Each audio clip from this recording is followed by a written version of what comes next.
Reading, Son's Heir, Death's Guardian 2, A Hero's Peril by Engineer Forever. Link to the story in the description. Disclaimer. I don't own Naruto or Percy Jackson and the Olympians. Can you tell me how this is my fault again? Percy asked in annoyance as he and Annabeth examined the abandoned ruins that they had fallen into. Yes, please tell me what I did wrong this time, the son of the sea asked his girlfriend. The blonde girl turned and fixed him with a glare, putting her hands on her hips as she did so. "Ah, the lecture pose," said Percy dryly. "You pushed me down here, seaweed brain," Athena's daughter accused, "and instead of doing what a sane person would do and going to get help, you fell down after me." "You always blame me," said Percy with a pout to his girlfriend. "Out of love, Percy, out of love," said Annabeth as she teased him. "Hey, you're the one that told me to look over your shoulder. What else was I supposed to do? Use mirrors?" defended the son of Poseidon before he looked up at the hole they fell through. "Maybe we could climb back up." "Wouldn't you like to know what this place is first?" Annabeth asked as she turned back to the wall and ran her hand over the stone. "I thought she wanted to get out," Leo asked with a blink.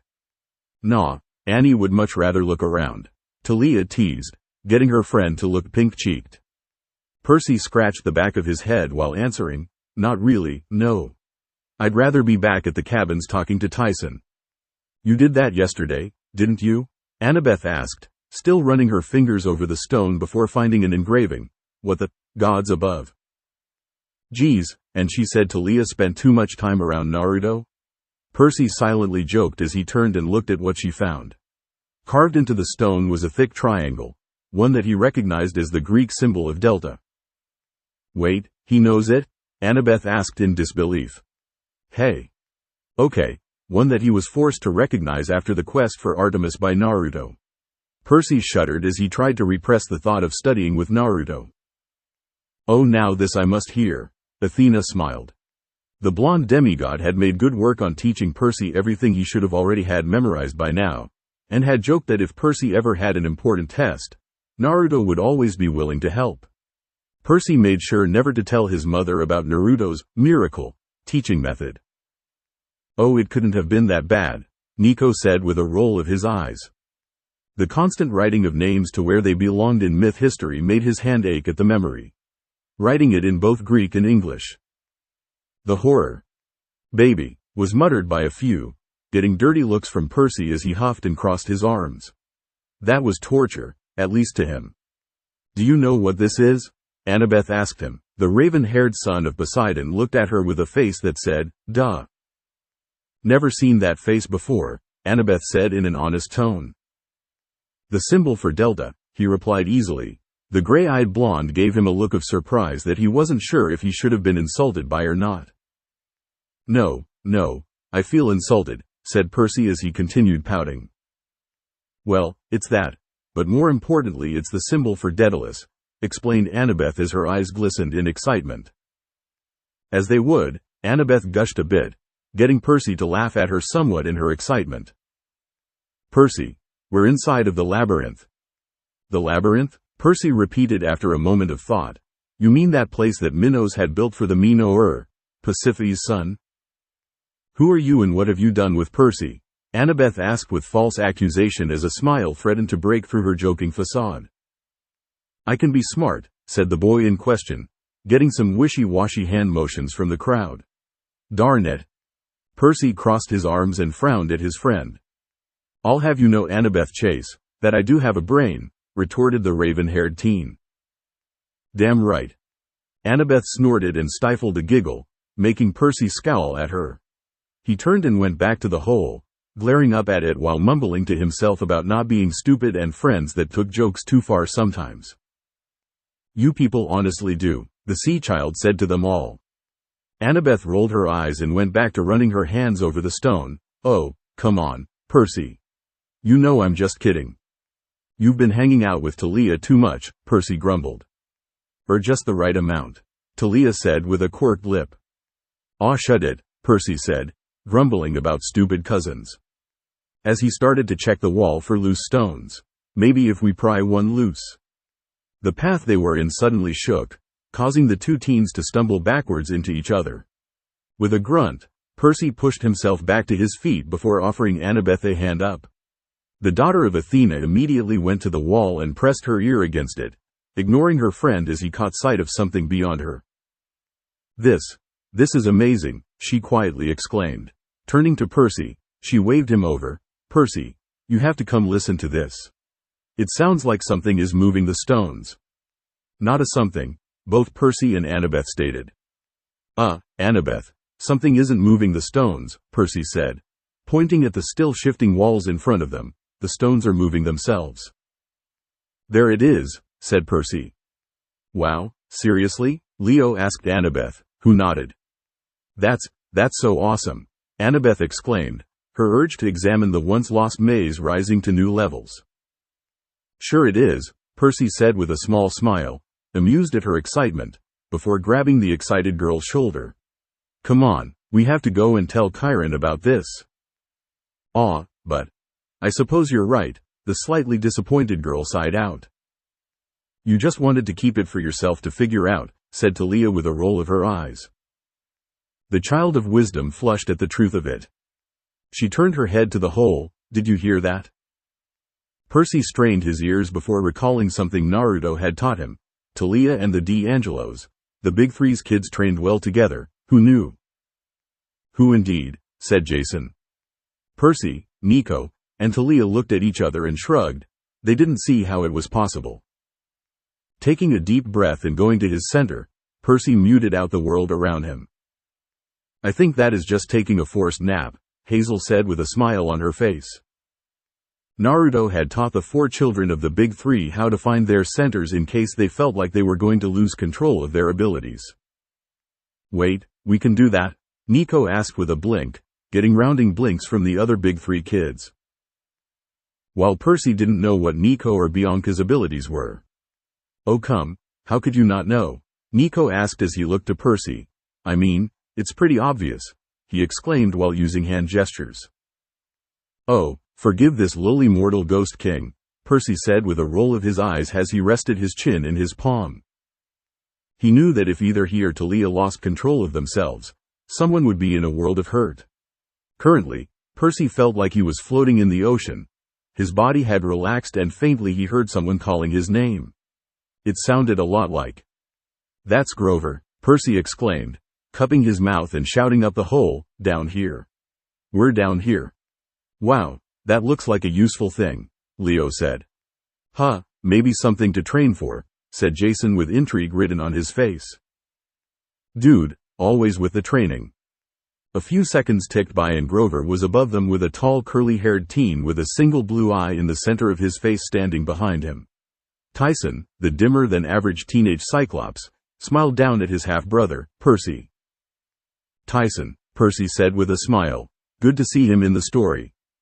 "Annabeth, Percy," Grover sighed in relief. "Thank Pan you're both okay. I'll pull you up." "How are you going to do that?" "It's a 8-foot drop," Percy asked, getting a look of bewilderment from Annabeth. "How did you know that?" the girl herself asked. "I don't know. Maybe we'll find out if you don't interrupt, wise girl," the boyfriend answered, getting a flustered look from his girlfriend that made him smile. Rubbing the back of his neck, Percy sheepishly replied, "Naruto, taught me the way he learned how to measure distances." "I really think this boy is a blessing for your spawn, Squid God," said Athena as she teased her rival, who got grumpy at the title. "The hard way," added the demigod as he recalled Naruto throwing Percy into the ocean from various heights with Blackjack's help. "I hate the blonde jerk, I really do," Percy said with a perfectly straight face. Everyone else was cracking up. Percy still felt a little betrayed at the way his steed had laughed at him. No, I feel your pain, brother." Then again, he also felt sorry for Naruto, who had tried to teach the other 3. "That dick," said Talia in disbelief. "He was supposed to be her boyfriend, not her tormentor." Zeus was grumbling at the thought of having Hades' children in the air. Only for Zeus to stop him from teaching the D'Angelos with a very close meeting with a lightning bolt. "There it is," Hades said in a dry tone. and Talia to threaten him with a pain beyond imaginable in a place no man would ever recover from if he even tried to get her on the Pegasus back. Good for her, Talia nodded sternly. Percy had to hand it to Naruto. The blonde had guts to shrug a threat like that off. Blast, Zeus silently cursed while Apollo grinned like a fool at his brave, some noted idiot, son. Then again, I'm just not used to it, Percy thought as he looked up at Annabeth as she was pulled out of the labyrinth. Percy's eyes glazed over when he accidentally stared at the girl's jean-covered rear, not that he was aware of it. Perv, Talia glared at Percy, how dare he? Percy sweat a bit at the angered look he was getting, but felt his throat dry at the sly look Annabeth was giving him. So, you like that, huh? Was all she asked. He turned away from her, giving a fake cough. Continue please? So the story did. He was snapped out of it when Grover said, all right, your turn, Percy. Yeah, sure, Percy mumbled, still a little dazed from the sight he just took in. I'm sure, Nico joked to him, getting Percy to scowl and playfully push him. Jumping up to grab his friend's hand, Grover and Tyson pulled the teen out of the ground. Once he was back in the small cave he had entered through, Percy smiled at his half-brother and friend. Thanks guys, for coming so quickly. Quickly? Grover repeated in confusion while Tyson just beamed at his brother. Percy looked down at the hole and then around the cave, nearly having a heart attack when Annabeth Sabertooth Washington growled at him when his gaze went over to his teammate. Trouble at home? Leo asked. I think someone's in the doghouse, said Piper with a smirk. Wouldn't it be Litterbox? Jason asked in amusement. Ooh, good one Jay, said Talia as she grinned. Hate you, all of you, Percy grumbled. The blonde girl grinned and patted her large cat on the head. Annabeth had a quivering lip, like she still wanted her own awesome big cat. Good boy, Wash, she praised, helping them find us. Percy's eye twitched as he watched the cat turn into a happy puppy at the side of his owner. Washington hated him. Sucks for you bro, Leo said with no sympathy. He got the same looks all around, but some were laughing quietly to themselves. Probably because of how negatively Annabeth had reacted to him stealing her hat when they had first met. Yes, very stupid of you, Annabeth scolded her boyfriend. It wasn't me. And had taken to trying to trip him up whenever he wanted to hang out with Annabeth last winter. Wow, Talia blinked, kitty vendetta much? Like a ninja, Nico snickered out. What made it worse? Annabeth refused to believe that the cat was out to get him. Oh, Apollo drawled out. It's like one of those situations. Tough luck, wethead. She just thought that he was being mean because he was a dog person, which was an ironic claim considering one of the first monsters that had tried to kill him was a hellhound and afterwards there was an incident with Chimera disguised as a chihuahua. Very ironic, Percy said in a dry tone, looking to Annabeth and asking, pleading, please don't get a cat or dog anytime soon. Annabeth just hummed cheerfully, a finger to her chin. I'll think about it, she said in a light-hearted teasing tone. It didn't ease the son of the sea at all. Percy, Grover started, snapping the teen from his one-sided staring contest with Annabeth Sabertooth. We've been looking for you for 2 hours. Ah, the time issues, Annabeth said in a tired tone. That was a problem. Big time, Percy agreed. What? Annabeth and Percy questioned as one, equal amounts of surprise on their faces. They looked at each other before looking back at the concerned satyr. Grover. That can't be right, Annabeth said as she stopped lathering her cat with attention. Aw, you made the pussy sad. Ow, someone had to, though. Not you, Artemis growled at her brother with a disgusted look on her face, one that the females in the chamber shared. We were down there for maybe 10 minutes at most. It was 2 hours, Grover said confidently. He should know, he was hypothesizing what horrible events could have happened to them while they searched. Thanks Grover, said the couple dryly. Leave it to the goat man to think up stuff like that. Tyson nodded, his curly locks bobbing with his head as his single eye turned into one full of worry. Yeah, me and Grover have been to the lake, the big hill, and searched most of the forest, the Cyclops added. I even got stuck in the entrance for a few minutes before Wash came and pushed me through. Well, It seems Tyson's vocabulary has gotten better, Annabeth said. Percy nodded to her on that one. Percy and Annabeth shared another look before the son of Poseidon came up with a hypothesis. Time moves slower. Like in the Lotus Hotel? Nico shivered a bit at the mention of that place. That could be it, Annabeth said before looking to Grover. We have to tell Chiron about this. The satyr nodded in agreement, turning around and squeezing through the gap. Tyson followed with a small push from Washington, the large cat following after him. Annabeth went next. Leaving Kelphead to ogle Annie's backside, again, said Talia with a pointed look at Percy. He just flushed once more. And Percy followed after her. This was starting to look like it was going to be another one of those summers. It's always going to be one of those summers, said Percy with a pout. I never get to have a normal summer, ever since I went to summer camp. Normal is overrated, Hermes waved off. Percy didn't fully agree with him. One that could mean the end of the camp. Realizing this, his mind went back to Talia and Naruto and wondered how their mysterious quest was going. Not fun, obviously, Talia said dryly. A few hours prior, on a highway in the middle of Nevada, Naruto was pressing himself against the back of a black SUV while one of his old friends, and the term is used loosely mind you, took shots at him with a handgun, scaring the poor family within the vehicle. Asses, said Piper with a frown. The dead aren't all like that, Piper, they're just programmed that way, Hazel tried to tell her friend. Well, those ones are still jerks.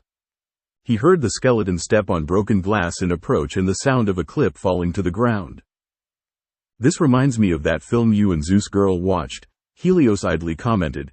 You know, the one with that huge muscle guy who sounds German. What was it called? Obliterator? No wait. Eliminator? Terminator. Hells, come on bro, said Apollo with a smile. Leave it to Helios to say something like that. Once again, godly commentary is wonderful, Hades snickered out. You're really not helping right now, Naruto silently replied with a frown as he scanned the area before finding one of his stray arrows just a bit away from him. Pushing himself to his feet, Naruto dashed for the arrow, making the skeleton hurry after him. A car was approaching and about to merge in the other lane to avoid the gunman, consequently causing the arrow to be shattered. Nemesis is really showing her bitchy side to him, Apollo said as he frowned. Nah, this is teaching him not to slack off like a moron, Ares argued. I guess, but the sun god didn't have to like it though. Naruto pressed himself to run faster, diving for his arrow just as the car began to merge. Does he make it? Apollo shouted out like a sports announcer. Hirishin, Naruto announced as soon as his fingers touched the arrowhead. The nearest point he could think of was at Talia's side, which is where he ended up. Landing in the car and ignoring Talia's gasp at his current state. Just another day at the office, honey, Hermes smirked, getting snickers all around. Naruto panted before lifting his hand and grinning when he held the arrow within it. Slamming on the brake and tearing his seal off the accelerator with his other foot, Naruto waited until he came to a complete stop before looking at Talia. Giving her a small apologetic smile, Naruto said, "Be right back." Honestly, overtime at work? Apollo played along with Hermes. But I want to buy that new car. I need it, said the thieving god as the brothers broke out into laughter. Wait, but he didn't. Jerk, Talia said as she huffed. Naruto once more teleported with the hood of the Peterbilt in mind. He had left that skeleton unsupervised and two humans in a wrecked SUV at its mercy. He better clean up his mess, Piper said sternly with crossed arms.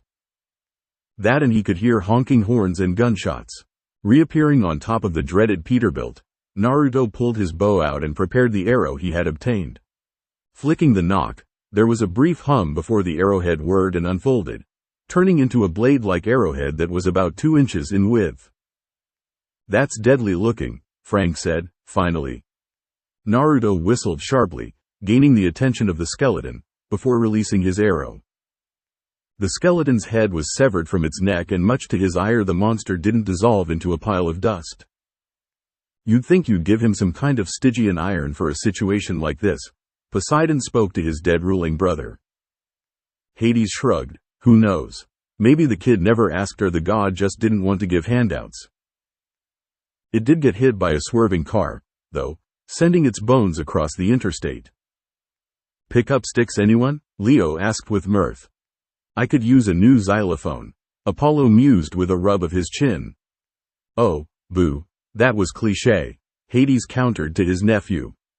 Come to think of it, none of the other skeletons dissolved into gold dust either.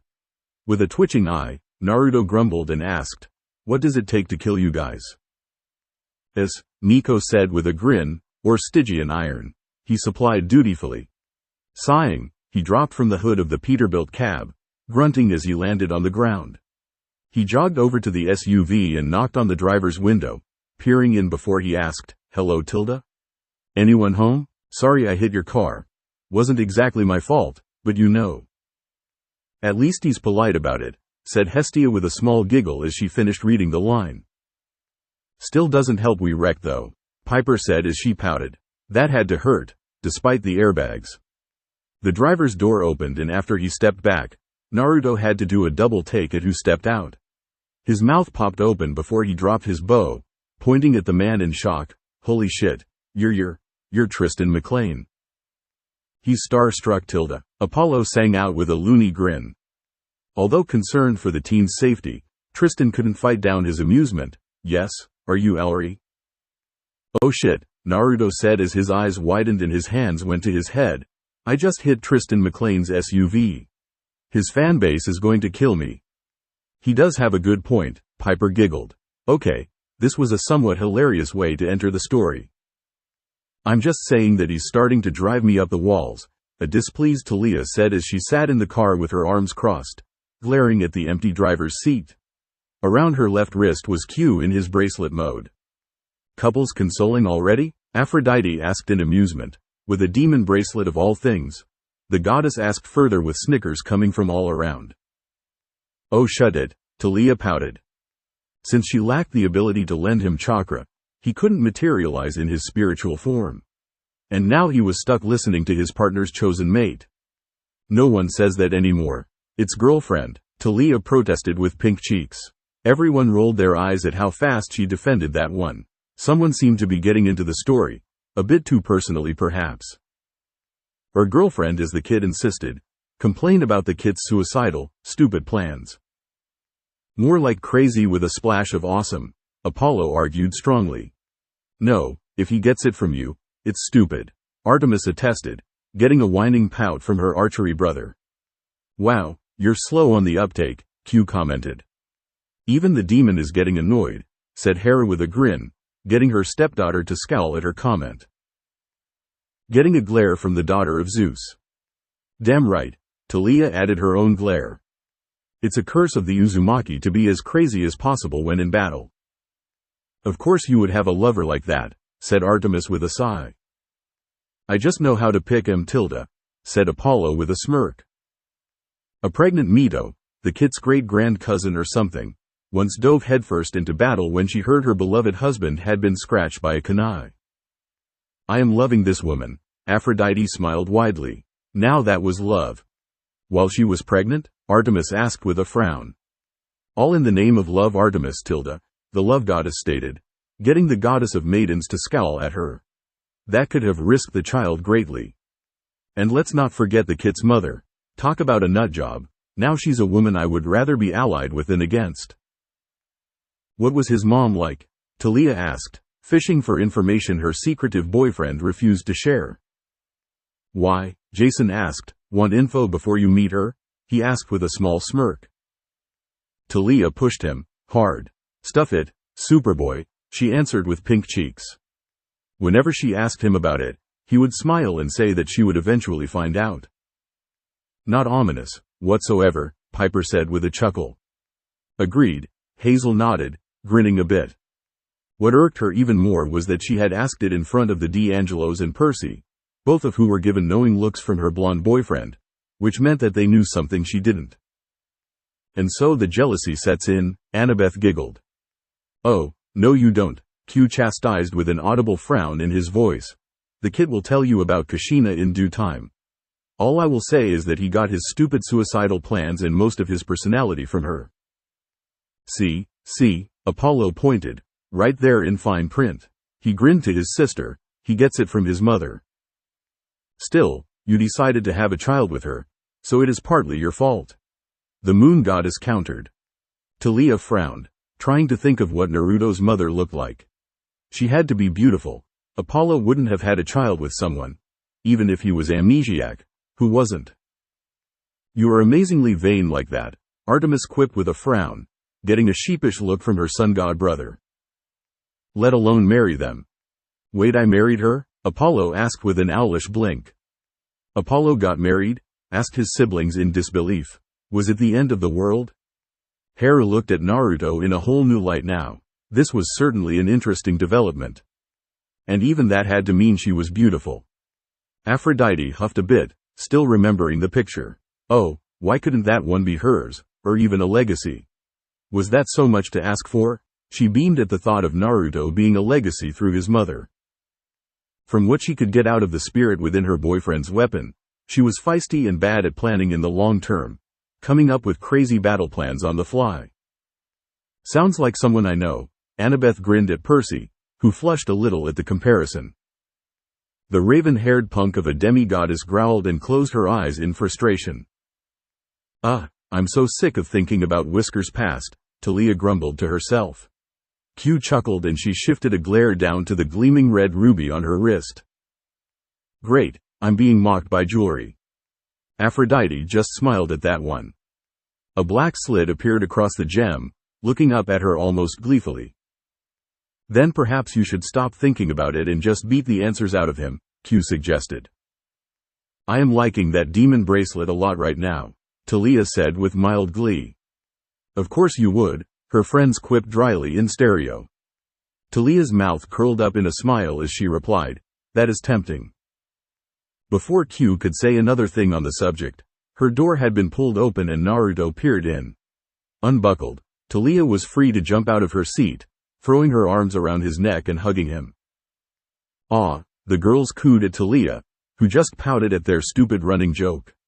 Little brats. Naruto grinned as he hugged the girl back, standing upright as he did so and consequently pulling her out of the challenger as he did so. Putting Talia back on the ground, the girl immediately punched him in the arm. Aw, there's the Talia we know and love, Percy smiled. You're a god's damned lunatic, scolded the girl. You just had to go and do something crazy like jump out of the car while it was still moving. In case you haven't noticed, Whiskers, I can't drive. Yet, hopefully, Talia added with a pout, she could never be taken seriously behind the wheel now. Sorry, apologized the blonde teen as he rubbed his arm. He then gestured to his right and her left, to the father and daughter he had pulled from their wrecked car, and continued, Talia Grace, meet Tristan and Piper McLean. And so the sister-in-laws met, Leo narrated, getting the couple to blush and Talia to give Piper a mock stern look. Talia gaped as she stared at the heartthrob movie star, a faint blush coming over her cheeks before shaking herself out of her daze and looking at the girl next to him. Oh ho, Aphrodite cried out, turning to Talia she asked, window shopping I see, not that I blame you of course. Lady Artemis, Talia whined out childishly. There, Talia, her matron goddess spoke and glared at the love goddess. Enough, this is getting old. Oh, it never does, Tilda. Furrowing her brows, she looked at Naruto questionably. The blonde had a grim smile on his face and nodded, making her cover her eyes before asking, do they know? Not exactly, sheepishly admitted the blonde, turning his girlfriend around and whispering into her ear, told them that we're secret agents. Oh, like we would believe that, Piper scoffed. Tristan seemed to buy it a little too eagerly. Piper deflated. Well, no way I would, she argued weakly. Don't think he's the spiritual type, so let's just keep our real purpose out here on the down low. Wow, he got a good read on him fast, Leo said to Piper, who nodded in return. A secret agent? That's the best you could come up with? Talia hissed, slapping him in the arm once more. It sounds interesting enough, Hazel said. Naruto winced and rubbed his arm. That was going to bruise if she kept hitting him in the same spot. Oh, grow up and heal, sonboy, Talia said with a roll of her blue eyes. Dad's the god of truths and I'm the reincarnation of the god of oaths. I don't lie well. That's nice to know, the hunter said with a cat-like smile. Oh, poor Naruto, Percy said, pitying the blonde. The only time I do is when I leave things out, and it's really obvious when I do that, he admitted before realizing his slip and the slight widening of eyes Talia gave him. Her eyes narrowed and a brief flicker of lightning danced across them that made Naruto's Adam's apple bounce as he swallowed. He done goofed, Nico said with a dull look. Poor guy, they hardly knew thee. We're having a long talk after we get to wherever we're going, Talia snapped aloud before smiling at the father and daughter. So, hi. Not awkward at all, Hazel muttered. Hello Talia, Tristan greeted with a smile and a nod that would melt hearts. It certainly does, the Lady of Doves smiled. Thanks for letting us hitch a ride with you. Talia sent another look to her boyfriend. Naruto sheepishly laughed. I kind of hit and wrecked their car. A long talk, Talia reiterated, making Naruto nervously chuckle. And there came the whole group whipping noise. The boyfriends and husbands sighed. Life was tough, it really was. She looked back to the movie star and his daughter before sighing, all right, let me move my bag first. Once everyone was situated, Naruto slid his seat back in front of Talia, who gave him another glare.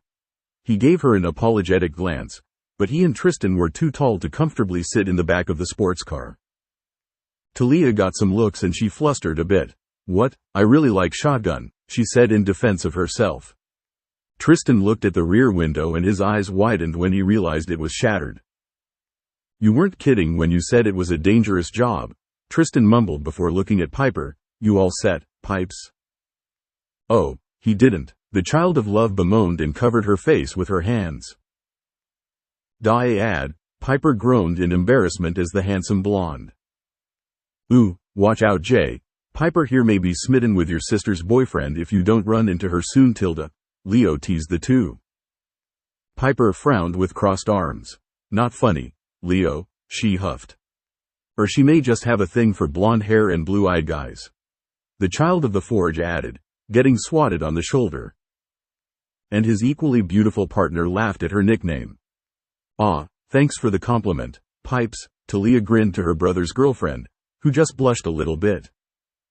Tristan smiled and sat forward before looking at the blonde driver. So what brings two secret agents, teenage ones at that, to Nevada's highway? He asked. Naruto grinned back at him. Secret mission, what else? Duh, Mr. D drawled out, silly mortal. Of course, the movie star chuckled out. The radio blared to life as the tires squealed, which was quickly turned down by the blonde driver. He smiled apologetically to the amused Tristan, who waved it off. The four sat in silence, save for the youth's pretty handsome awkward playing in the background. Perfect song for this setting, Apollo chuckled out along with Hermes. Before Piper, a little curious asked, so, how old are you, Naruto? Why, want a date? Shut up Leo, Piper frowned at her friend, who just laughed at her anyway. Talia arched a brow and a smirk tugged at her lips when the blonde easily replied, 17. 17? And you work for the government? Piper asked with her brow furrowed. Dig it deeper, please, Piper said in a smug tone. Naruto groaned inwardly while Talia's smirk became more prominent. The girl was smart, hopefully she was another Annabeth. We hoped, Annabeth stated to her friend who giggled at her wanting to be a child of wisdom at her first knowledge of her demigodhood. But still, Piper was far more down to earth than the rest of her siblings. Yes, Naruto said uncomfortably, shifting in his seat. A strange feeling was coming over him. A lot like when that girl drew. Oh dear gods no. Wow, charm speaking him for info. Nice Piper, Talia complimented on, getting a thank you from the love child. So, he knows who you are, the love goddess stated with a wink. Seems you may be going to see your own boyfriend soon Tilda. She teased, getting her daughter to smile brightly at the thought of meeting Jason in a more, well, proper way. Not that she regretted the way they met now of course. Taking a deep breath, Naruto quickly started to expel chakra through his body in quick pulses. The last thing he needed was for this apparent daughter of Aphrodite to charm speak him into telling her every single one of his dirty little secrets. Yes, because that would be so bad, Talia stated with a roll of her eyes. Yeah, Piper, stop trying to ruin the plot, Apollo mock whined to the girl. Piper just huffed. It wasn't like she was trying to ruin the story so soon. Last thing he needed to do was tell his girlfriend about that time in Tea Country. Talia did not like the thought of what happened in Tea Country. Aphrodite and Apollo, however, were frowning at the lack of information. Both of them, along with the other Olympians, were curious. Okay, Piper replied, unconvinced. So where are you going? California, Naruto replied. It was a reasonable destination considering where they were and who they were with. Why? Piper asked. The love goddess giggled a bit at her daughter. The ever-annoying question of that three-letter word. Naruto behind him briefly to look at the girl before looking forward once again, merging around another car. Trying to get a cover job, he answered, trying at least to stick with his first lie. Smart, but he hasn't faced a persistent little preteen before, I bet, when it comes to questioning. Hermes stated. What as? Pressed the young and unaware demi-goddess. Talia's smirk had turned into a full-out grin and she was trying oh so hard not to laugh as her boyfriend's shoulders tensed. You like watching him squirm, Percy pointed out. I do. Percy turned to his girlfriend. Please don't end up like that. He pleaded. Hey, Talia cried out. That is right here, she growled, but Percy ignored her. Something he would pay for down the line.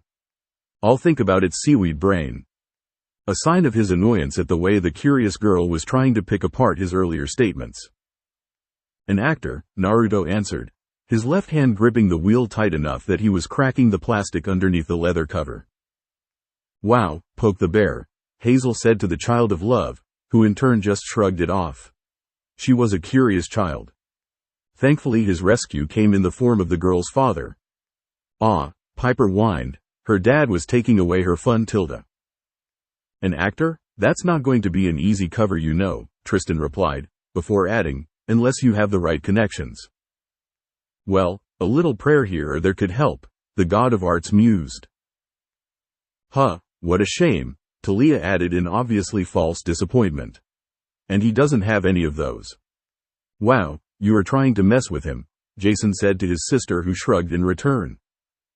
Serves him right with all the stunts he's already put my other through. Yes, it is a shame, Naruto said through gritted teeth, looking at the mirror and meeting his amused girlfriend's eyes. He should have known that she'd be against him in this. This had to be payback for his game of chicken earlier. See, Talia said in a haughty tone. I could help if you like, Tristan added, nearly making Naruto lose control as his surprising statement made the blonde choke on air. All right, I can see where this is going, Apollo grinned. My kid, the rising star, he said in a dramatic tone, holding his hands out like a camera, imagining names on movie posters with a wide grin. Don't get ahead of yourself, Artemis snorted. Come on sis, it is so going to happen, and with how much he takes after yours truly, well, how could he not become an amazing actor? The god of the sun asked with a hand over his chest. More like a ham, Hephaestus stated with a roll of his eyes. You could? Both Talia and Naruto questioned in equal amounts of shock. The blockbuster star nodded. Sure, why not? Tristan said with a shrug. Be nice to have a friend in the business. And there's this script I was sent from a friend of mine, and they're looking for a blonde teenager like yourself. The working title is Theseus. Dionysus growled somewhat and Percy started to squirm a bit, but Poseidon just gave his nephew a look while looking proud to have a movie about his son. Theseus, Naruto repeated as his brows furrowed, like the son of Poseidon, Theseus. That's exactly right, Tristan confirmed with a nod, ignoring the what the fuck look Talia had donned. Seriously, how does that just happen? Asked the hunter. Fates, was Annabeth's response, somewhat unsure. Of course it would be. The actor continued, they wanted me to play the villain, King Minos. Good for him, Nico said in a bland tone, while Piper looked intrigued that her father would have a villain role. And I said I would if they could find the guy they were looking for. What's the story, another ancient Greek remake? Naruto asked. Tristan shook his head. No, they wanted to go another route, the movie star replied as the girls in the back listened to him. A modernization of the story with a happy ending for Theseus and Phaedra, who was replacing Ariadne. The god of madness snarled now. Yeah, he was not liking this. Theseus in general was bad enough. At least they are removing his wife from the equation. Take the job, Helios ordered. Happy ending for the win. How do you even know what that is?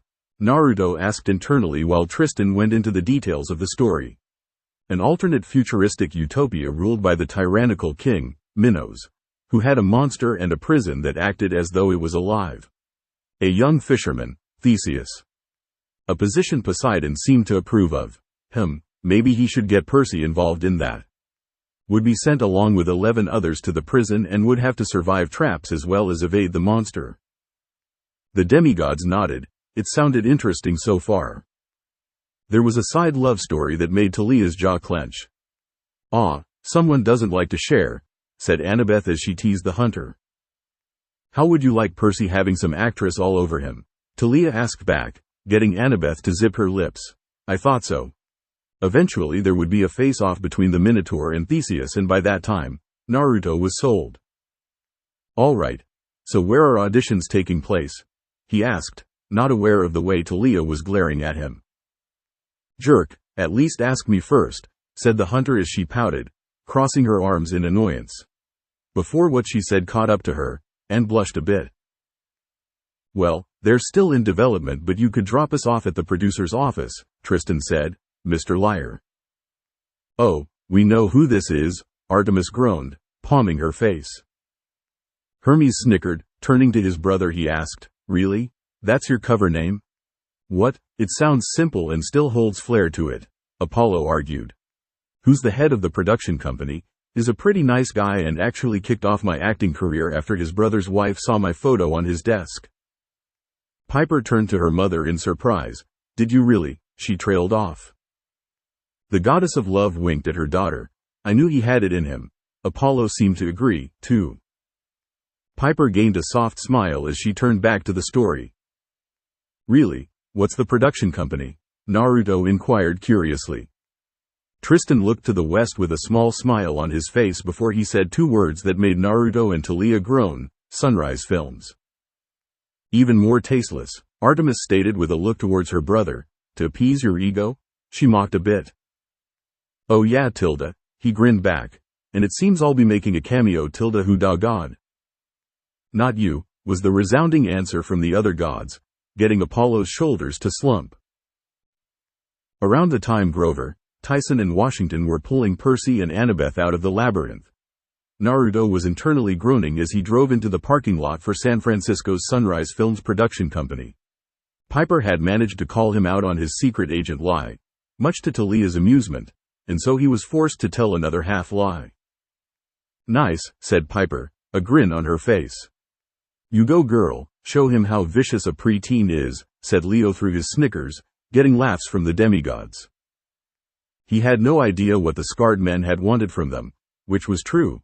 He wasn't sure if they were sent to kill them or capture them, and he got his strength and agility from his summer camp. A very good summer camp, the kids chirped. Well, the Greeks plus one Roman did anyway. Not government facilities. Tristan, who was just playing along with the blonde for the sake of his daughter, said he had no hard feelings about it so long as the blonde agreed to meet with the producer for the film. "He's laid back like that," said Piper as she smiled brightly. Both Naruto and Talia reluctantly complied with the request, leading them to the present. Getting out of his car with a sigh, Naruto wondered where he had gone wrong on the quest to end up outside one of his dad's domain doorsteps. Maybe he should have used those traps that the Hephaestus cabin had built into his car. "Yes," said Leo, "yes, you should have. It would have been so epic." "No, that was a stupid idea. Both the wheel spikes and the oil slick could have caused a huge accident that would have attracted a lot of unwanted attention." "So that's a no, Leo," said Jason with a small smile. "Still would have been cool," the mechanic said, his argument weak. The SOL engine was a no-go because it wasn't fully tested. The last thing he needed to do was accidentally blow himself and his girlfriend up. "I would really not like that," Talia said, her arms crossed over her chest and a small smirk on her face. He was pretty sure that Talia wouldn't love him anymore if he did that. "There it is," said Talia as she nodded in agreement. Shifting his driver's seat forward, Naruto stepped back to let Talia out. The Ravenette stretched her arms above her head, her back releasing a few soft pops as it loosened up from sitting in the back. Talia lowered her arms with a sigh before looking at the smiling blonde. With a smirk on her face, she poked him in the chest. "Next time, you're sitting in the back with the kid." "Aw, no sister-in-law bonding time?" Annabeth asked, teasing the two, getting a pink look from Piper and a mild glare of annoyance from Talia.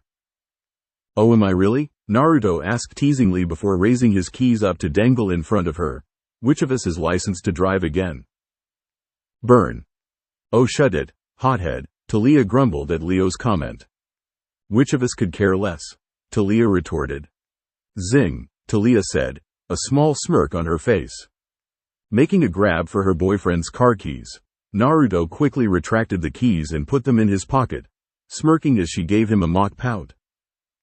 Patting the Ravenette on the cheek, Naruto gave her another fox-like grin and winked.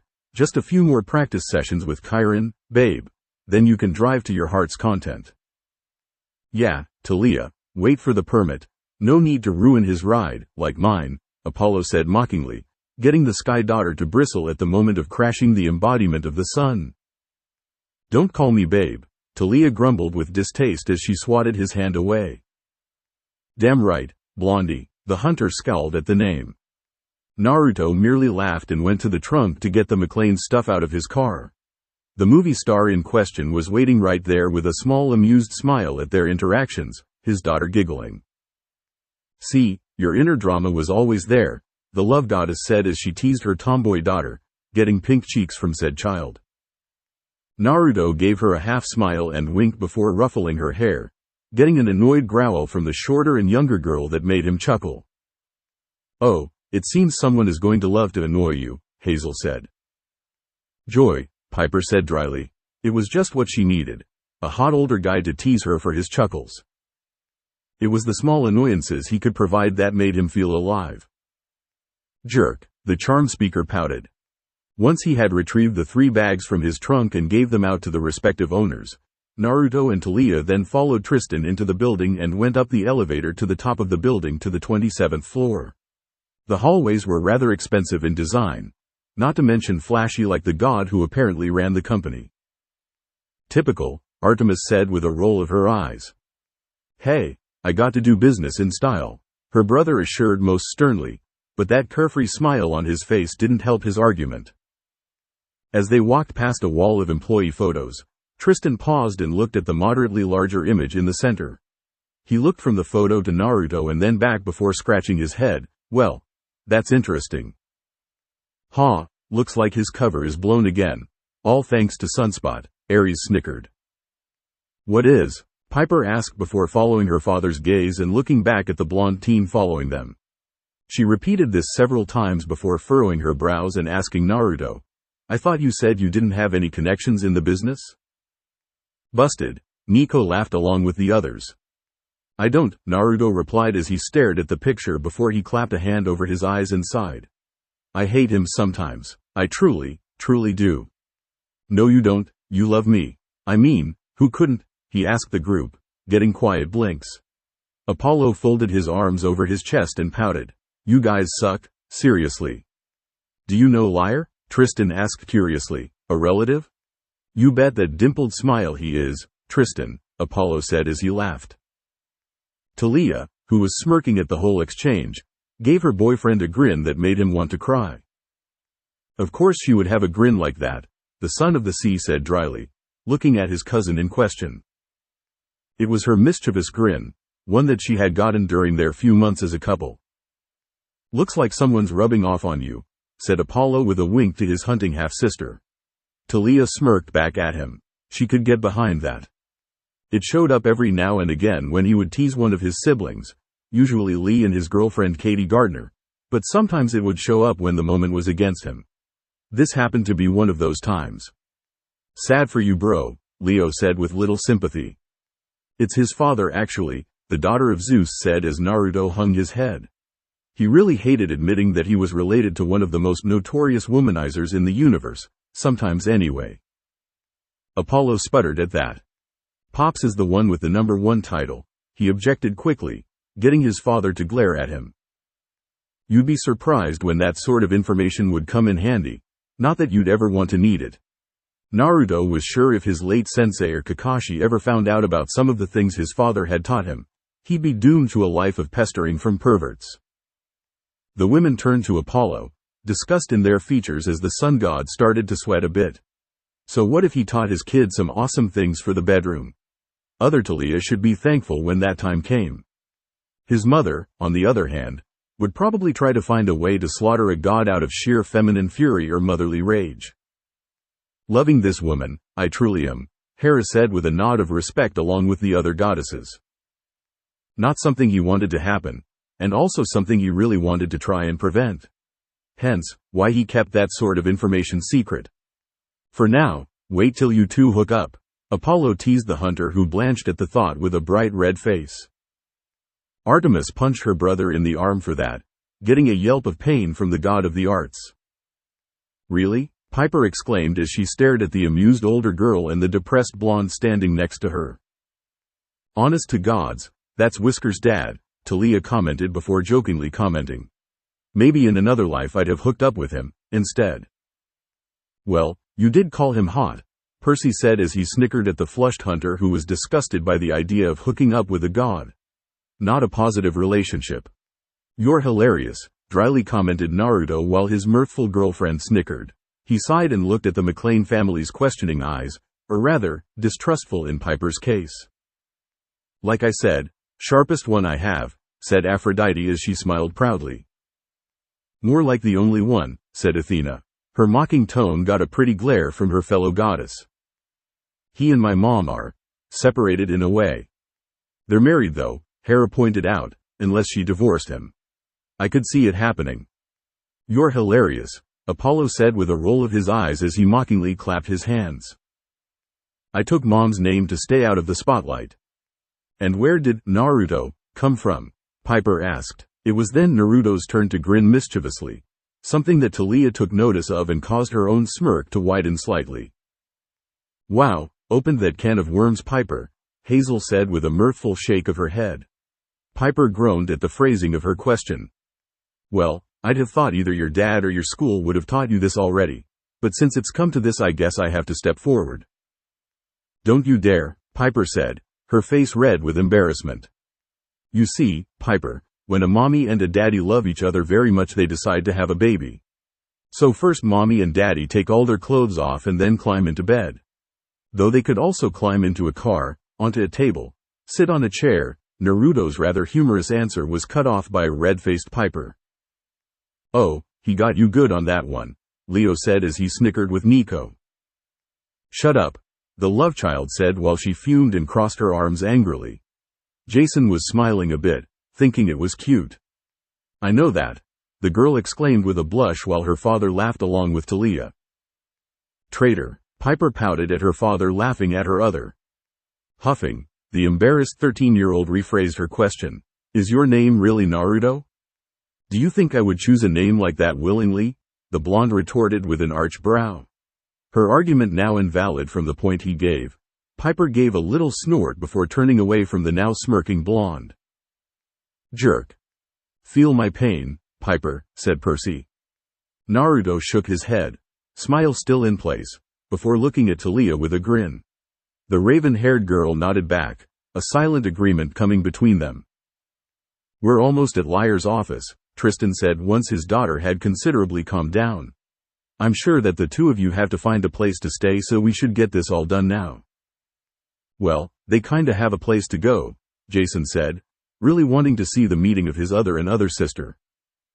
Let's just get it over with, Naruto agreed with a sigh before once again following the McLean family through the hall with Talia at his side. Piper had gone silent, but still sent the occasional glance over her shoulder at them, her eyes changing to match both Talia's and Naruto's unique shades whenever she met the opposite's gaze. Ah, the Lady of Doves cooed, that's how you know they like each other.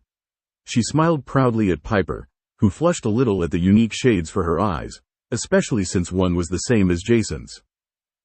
Finally, after a walk through the ridiculously long hallway, and passing several paintings, statues and murals of a certain deity. "Vain," Artemis said, mocking her brother in return for his teasing. "Oh please, if you bothered to stay stationary you'd have a place like that, too," her twin said with a smug smile. They arrived at a very expensive-looking door. It gleamed as though made of gold and the logo of the company was on it. As Tristan's hand lifted to knock, the door was pulled open and a familiar face to the two older demigods beamed from the other side of the room. Apollo had ditched the Konohan uniform, but still kept the face of Minato Namikaze. Now he was wearing a dark blue blazer with a white V-neck shirt underneath, and slacks that matched it. Hanging from his neck by a golden chain was a gold medallion engraved with a sun that looked almost Greek on design, but wasn't. "Oh no," said Apollo. He groaned at the sight of his less than fun side. Artemis scowled and crossed her arms. "Wonderful." Upon noticing the slight difference in the sun's design, Naruto stiffened slightly before looking to the sun god's eyes and inwardly moaning in dismay. Rather than the warm ocean they usually were, two almost frosty blue orbs stared back at him. "Finally seeing a Roman god, nice," Hazel said. "Trust me, not nice," Apollo said to her. "Tristan McLean, I haven't seen you in ages.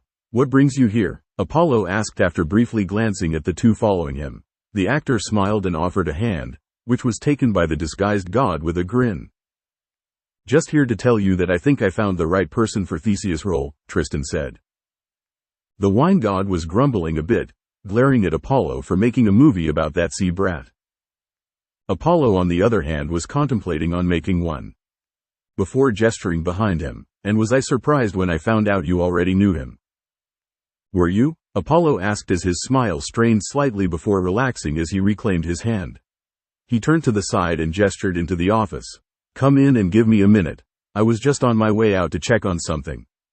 "Totally saw them coming," said Apollo with a grin. A jerk he was, but his Roman counterpart was also a good prophet. The McLean family entered and Talia cautiously followed them before turning to her boyfriend, who had yet to make a move. He glanced at her and nodded before returning his attention to Apollo, prompting Talia to enter the office. Apollo stepped out and shut the door behind him before facing his son. Naruto, the unnaturally calm god, greeted with a nod. "A calm Apollo is a scary Apollo," Hermes said with pursed lips, getting nods all around besides from the god himself. "Phoebus," Naruto greeted as his eyes narrowed slightly. "Ooh," Apollo winced. At the demigod's confused glances, Apollo elaborated. "He hates that name. He really didn't like the Roman side of his father sometimes." Apollo wasn't much of a warmonger, but he did become more business-oriented and serious when he became Phoebus Apollo, as Naruto dubbed this personality, not to mention having his ego inflate tenfold. "Is that even possible?" Talia asked her matron, who nodded with sad annoyance. "Not my fault," said the god in question.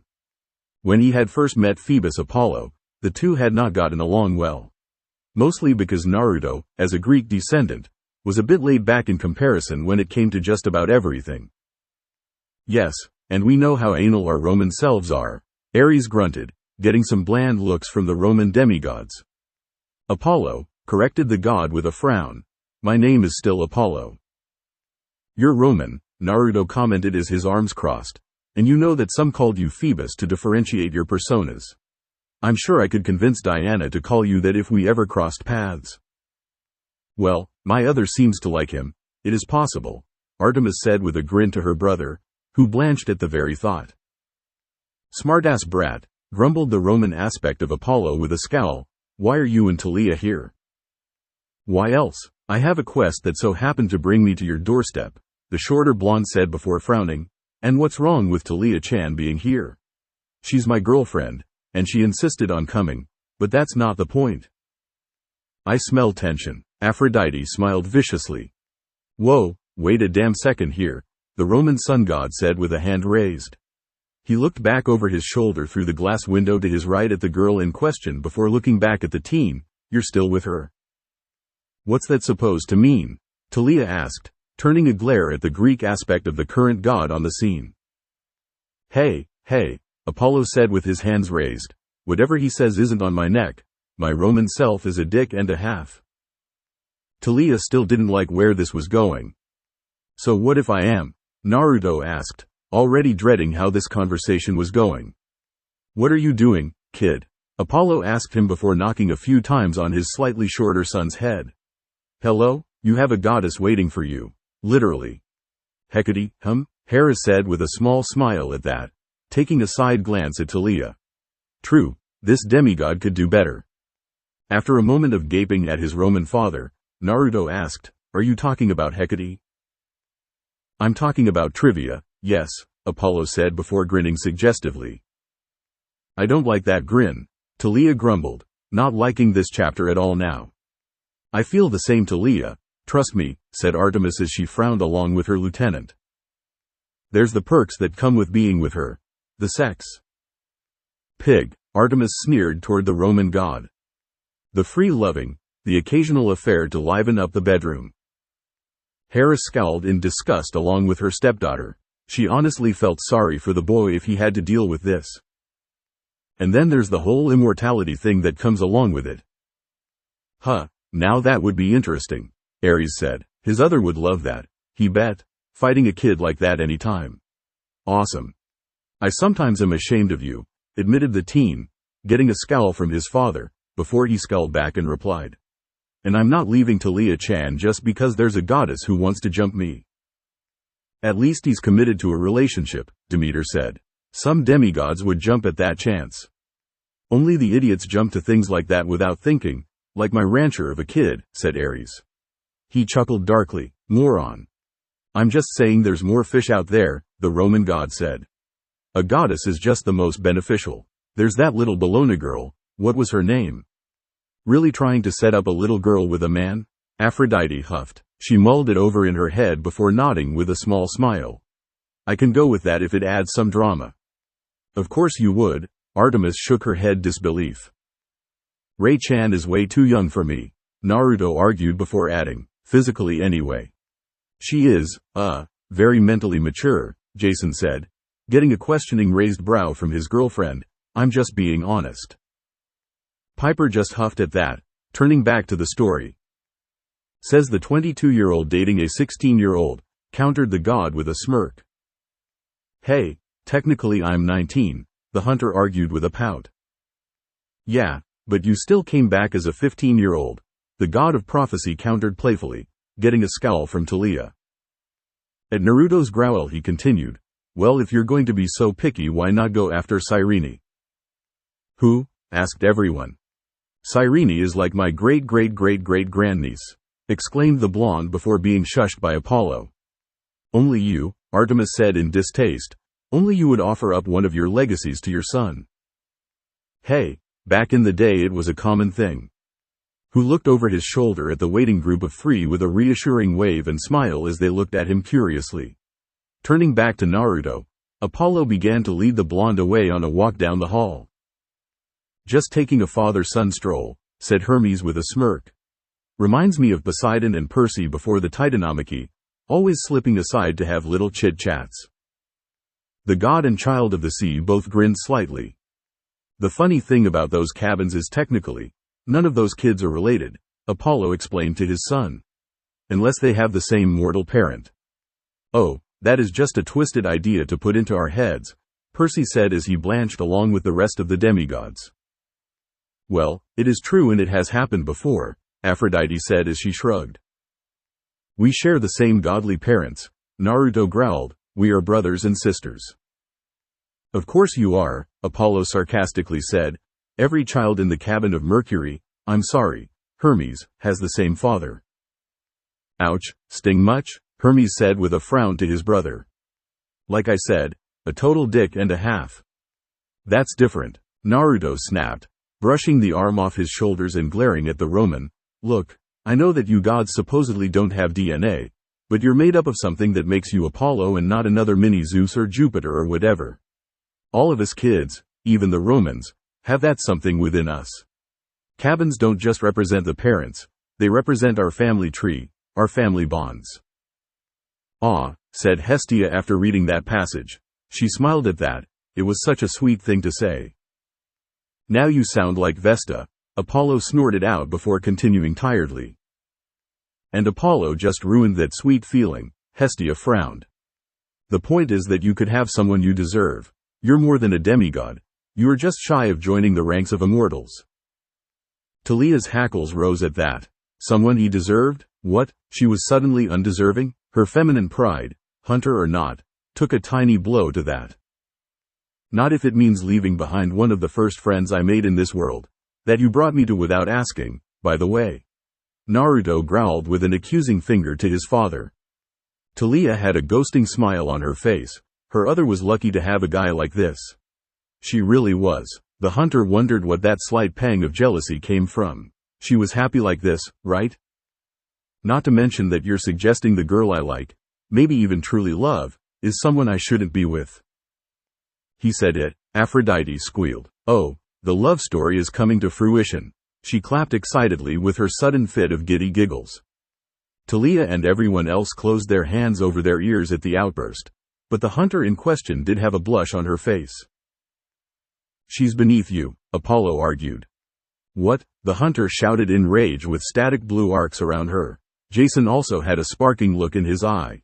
God or not, that was the wrong thing to say. She's Jupiter's daughter, protested the teen. Well, not really, Hazel pointed out softly. She is Greek, Apollo hissed as his eyes narrowed. And there it is, Athena said coldly, glaring at the Roman god. A Greek, you would rather have a Greek than a Roman or a goddess. Oh, that's his problem, Hades said, his eyes rolled. He wants to set him up with a Roman or a goddess. Probably to mess with his Greek half. I could see that, yeah, said the Greek half with narrowed eyes. You're talking to your Greek son, Naruto pointed out through gritted teeth. Yes, you'd think he would be a bit more testy around him. Zeus mused in interest. You are the reincarnation of a god, said the Roman Apollo before clasping his hands onto the teen's shoulders. So with that, he sees that the boy is beyond the title of Greek or Roman. Poseidon stated with narrow-eyed thought look on his face. His appearance turned gold for a brief moment, before revealing the debatably warmer side of Apollo, the Greek aspect. His attire had changed to the tank top and jeans combo. Naruto, I forced you to take a burden you should have never bared. You deserve the best in return for what you've done so far, that's all I'm trying to say. I just want the best for you. There I am, hi me. Apollo waved obnoxiously to his other self. Rather kind of you to say that, his sister said. Clearly she felt the Greek part of her brother was better for her nephew, despite his behavior. Far better than that Roman asshole. The two remained silent before the god shook his head and his appearance became that of what it was before, the Roman aspect of the sun god in mortal disguise. Apollo shook his head and held it. Whoa, blacked out for a second there, did my Greek self say something emotionally stupid? Total dick, the sun god said as he pouted with crossed arms. That was super touching and he goes about that it was emotionally stupid. Dick. Naruto stared at his father with furrowed brows before shaking his head. He was still angry and with good reason. His dad had just directly disapproved of a girl and then indirectly told him to follow his heart, even if that meant being with said girl. Stupid multiple personality disorder. Hey, how do you think we feel about it? Hermes asked. He wasn't even a thief as a Roman. He was a salesman. How's about this? We agree to disagree, suggested the blonde demigod as he tried rein in his temper.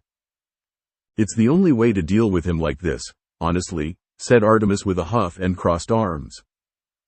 Apollo shrugged. Your choice. I'm just saying there's more fish out there, and you could always catch a bigger better one to eat and enjoy. Fish analogies, really? Poseidon said as he frowned a bit. Hades and Zeus had small smiles on their faces at their brother's annoyance. Clenching his teeth, Naruto decided to change the subject before he really got pissed. Why are you using that face anyway? Aside from the fact that I can choose whatever face I want, I find it easier to conduct business with a mature face rather than one of a heartthrob teenager, commented the god before he smirked and gestured to his appearance. What's the scouter say about his ego level? Hermes asked his smith brother. Over 8,957. Bro, at least do the joke right. But I guess no matter what, you just can't change the truth. I'm a sexy mofo no matter where I come from. Ah, there it is. It's over 9,052. Hephaestus said with a nod as he read the device. Hef, it's dead now. Stop beating it with your hammer, please. The god of travelers said with a shake of his head. Humble, too, Naruto sarcastically added before he said, I thought you'd already gone through the change a few months ago during New Year's Eve. He was changing? Asked everyone, voices laced in disbelief. It's easier to keep an eye on the biz when you're a part of it, Apollo replied with a shrug, and let's face it, I wouldn't do anything as a Greek but read porn in the office or make pornos with myself as the star. Hermes turned to his brother. It's true, isn't it? I plead the fifth, Apollo mumbled, not looking into his thieving brother's eye. Like you don't have someone to give you the hanky-panky on the side here, scoffed Naruto.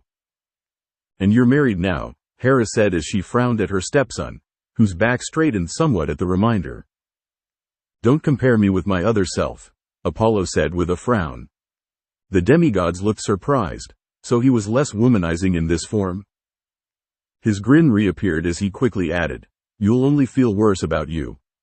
Well, that dashed some respect from the demigods. There you go again with that humble trait we all share, snarked Naruto as he sighed. Look, I didn't come here to argue over which side of you is the best. You're both equally annoying. True, the rest of the gods answered unanimously, besides Apollo of course. Traitors. McLean brought me here for a job I said I needed. And why did you say that? Apollo asked as his smile became a confused frown. I had a brief vision of McLean and his little Greek daughter appearing in front of my door, but much more clean and not as emotionally ruffled. Seems that sight needs some fine-tuning, said Aphrodite with a smirk to sun god. Hey, visions change all the time. Who knows what happens next? The god of prophecy countered sternly. That's partially why I said I needed a job, Naruto grunted as he pressed his 2 fingers to his head in an effort to stave off the coming headache. Look Phoebus. Apollo. Grind the wheel nephew, the goddess of the hunt cheered on with a large smile. Whatever, Naruto grumbled before looking up. I have to get to Camp Jupiter. Today. You think that's a good idea, Fishcake? Apollo asked, using his son's own dreaded nickname in retaliation for being called Phoebus. Naruto growled at him before shaking his head. He was letting this get too personal, and he was surprised that Helios was keeping quiet for so long. Really, some comments would have been nice, Demeter said. She found them quite funny at times. Hestia frowned slightly as she continued to read, obviously disagreeing. It's what has to be done to save Bianca's life, sighed out the blonde after he shook off his aggravation. All right, well I suppose I could give you a hand, Apollo said with a shrug before smirking. But you have to audition for Theseus' role. Well, it gives my other a reason to hate him more it seems. The god of wine said with a frown. Yeah, fine, whatever, Naruto agreed readily. Can I get to Leah now and go? I don't think you understood me, Naruto, Apollo said as he leaned down slightly with a grin on his face. I meant, audition, now. Oh, nice, the sun god grinned, my kid on the big screen. No doubt he'll get the role. He hummed in thought, maybe I should get this film going, too. Don't you dare, Apollo, said Dionysus with a purple face. Hey, I can do what I want with the arts. You got no say in them. Apollo said with a triumphant grin. You have got to be fucking kidding me, exclaimed the blonde in disbelief. Hestia pursed her lips at the use of such language after she was forced to read it. His sun-like eyes searched the slightly warmer than usual ice blue eyes that were looking at him only to find no sign of this being a joke. Our Roman sides aren't very funny, are they? Hermes asked with a tilt of his head. Getting nods in return. It was true. They just didn't seem to have a funny bone unless they made the joke. In fact, all that was within the icy ocean blues was the mirth Apollo found in the situation his son was in. Total dick, but I still have to agree, Apollo said. This is funny. Naruto stormed out of the building's elevator with a slightly shocked Talia following behind him. Starstruck Talia? Nico asked with an amused look upon his pale face. I'm warning you, ghost boy. Don't push me right now, was the stern retort from the hunter. He was livid. He was embarrassed and he was this close to flipping his shit. "Oh, what did you do? Come on," Apollo wanted to know eagerly. Maybe that's why his portrayal of Jack Nicholson's monologue from A Few Good Men was so good it got a standing ovation. "Oh, that's classic," Ares grinned along with nods all around. "My kid's a beast," the god of arts cheered. And here he was trying to not get the part just to spite his father's Roman aspect, when all that accomplished was doing just what he intended not to do. "Sweetie, you can't help it if you're good at something," the Lady of Doves consoled the blonde within the story. "That was amazing," commented a familiar voice within his head. "Oh, there he is," Hades smirked.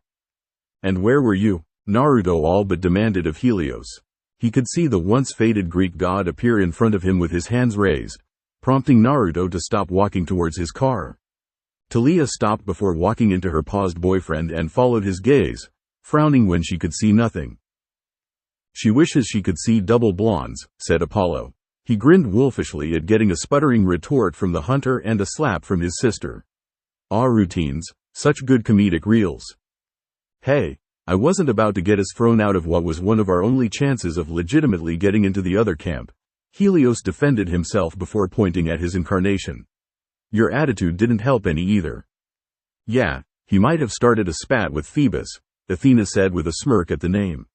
It was something she was going to use from now on now that she knew it would annoy the Roman god. "It's not like I wanted to be annoyed, but damn, he gets worse when he's in that aspect," complained the blonde. He was then elbowed in the side. "Ow. Talia-chan, don't hit me." "Stop talking to nothing then. And why did you stop walking?" inquired the girl with narrowed eyes. "Oh come on, you'd think she'd know about him talking to nothing like a crazy person," Apollo said with an eye roll. "Well, the crazies are fun in their own way," said Aphrodite with a finger to her chin as she hummed in thought what that could mean. Rolling his own eyes, Naruto gestured to the slightly offended, "Nothing," and explained his actions. "Yeah, hell's not liking that kind of talk about him. He is far from a nothing, Talia," said Apollo as he playfully frowned at the lieutenant of the hunters. Helios finally decided to reveal himself and is standing there. "Not for me," Talia grumbled as her arms crossed. "I swear if you're making this up we're going to have issues." "Like they don't already?" Percy asked. "Or one coming up in a blonde, blue-eyed Superman," Leo added. "Oh, I can't wait," the goddess of love squealed in giddy. "He's not," Q commented as he manifested between the two demigods. His eyes were squinting in Helios' direction. "If you look hard enough you can see some sort of figure. And from my connection with the kit, I can hear something. It sounds like faint whispering." "So even the spirit hears voices in his head?" Apollo asked with a grin. "See, the spirit animal can confirm your sanity," Helios joked, getting Naruto to glare at him. "You're not funny," grumbled the blonde. "I think he is," Hades said with a faint grin while his nephews were cracking up at Helios' joke. Who was thoroughly annoyed at this quest's strange turn. He looked down at the medallion in his right hand that his father had given him after doing as he was requested. Apparently it would give both him and Talia a free pass, but no more than 2 would be welcomed. "Peacefully, that is." "And that isn't ominous at all," Jason murmured. "There it was again," Q commented, pointing in the direction of Helios. A tiny whisper, almost human. "All right, fine, so you're not crazy," Talia said before giving her boyfriend a grin. "Well, no more than usual anyway." "Yeah, but me thinks you like that crazy part to him," said Percy as he grinned at the hunter, who crossed her arms with a frown on her face directed at him. Tapping the raven-haired girl on the nose, Naruto replied with a grin of his own. "Yeah, but that's what makes me irresistible." Talia scowled with pink cheeks at the grinning Percy. Okay, maybe his crazy had a charm to it, but not by much. Nope. Not at all. "Part of your charm?" Talia joked with a smirk. "Don't agree with the current conversation," Talia cried out in her head with dismay while her scowl deepened. "Damn straight," Naruto said with a smirk of his own. Both of you go get a room," Q mocked. "But be safe, Tilda." Talia flushed and her cheeks burned hotly when Apollo and Aphrodite winked at her. "URG, stupid gods." "Alright, That's enough out of you, said the guardian as he raised his right arm where the bracelet sat. The ruby shone while Q dissipated back into it. His spirit animal. Now cowed, Naruto pointed at the manifestation of his past life who was grinning like a loon.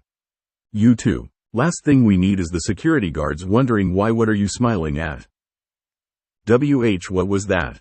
The two teens looked behind them to see the daughter of Tristan McLean staring in shock at where Q once hovered. And so, it has begun, Leo said in a deep voice. Piper flickered her gaze between Taliah and Naruto before looking past them to something outside. Her eyes noticeably widened and she screamed while pointing at something beyond the gates of the building's parking garage. What is that?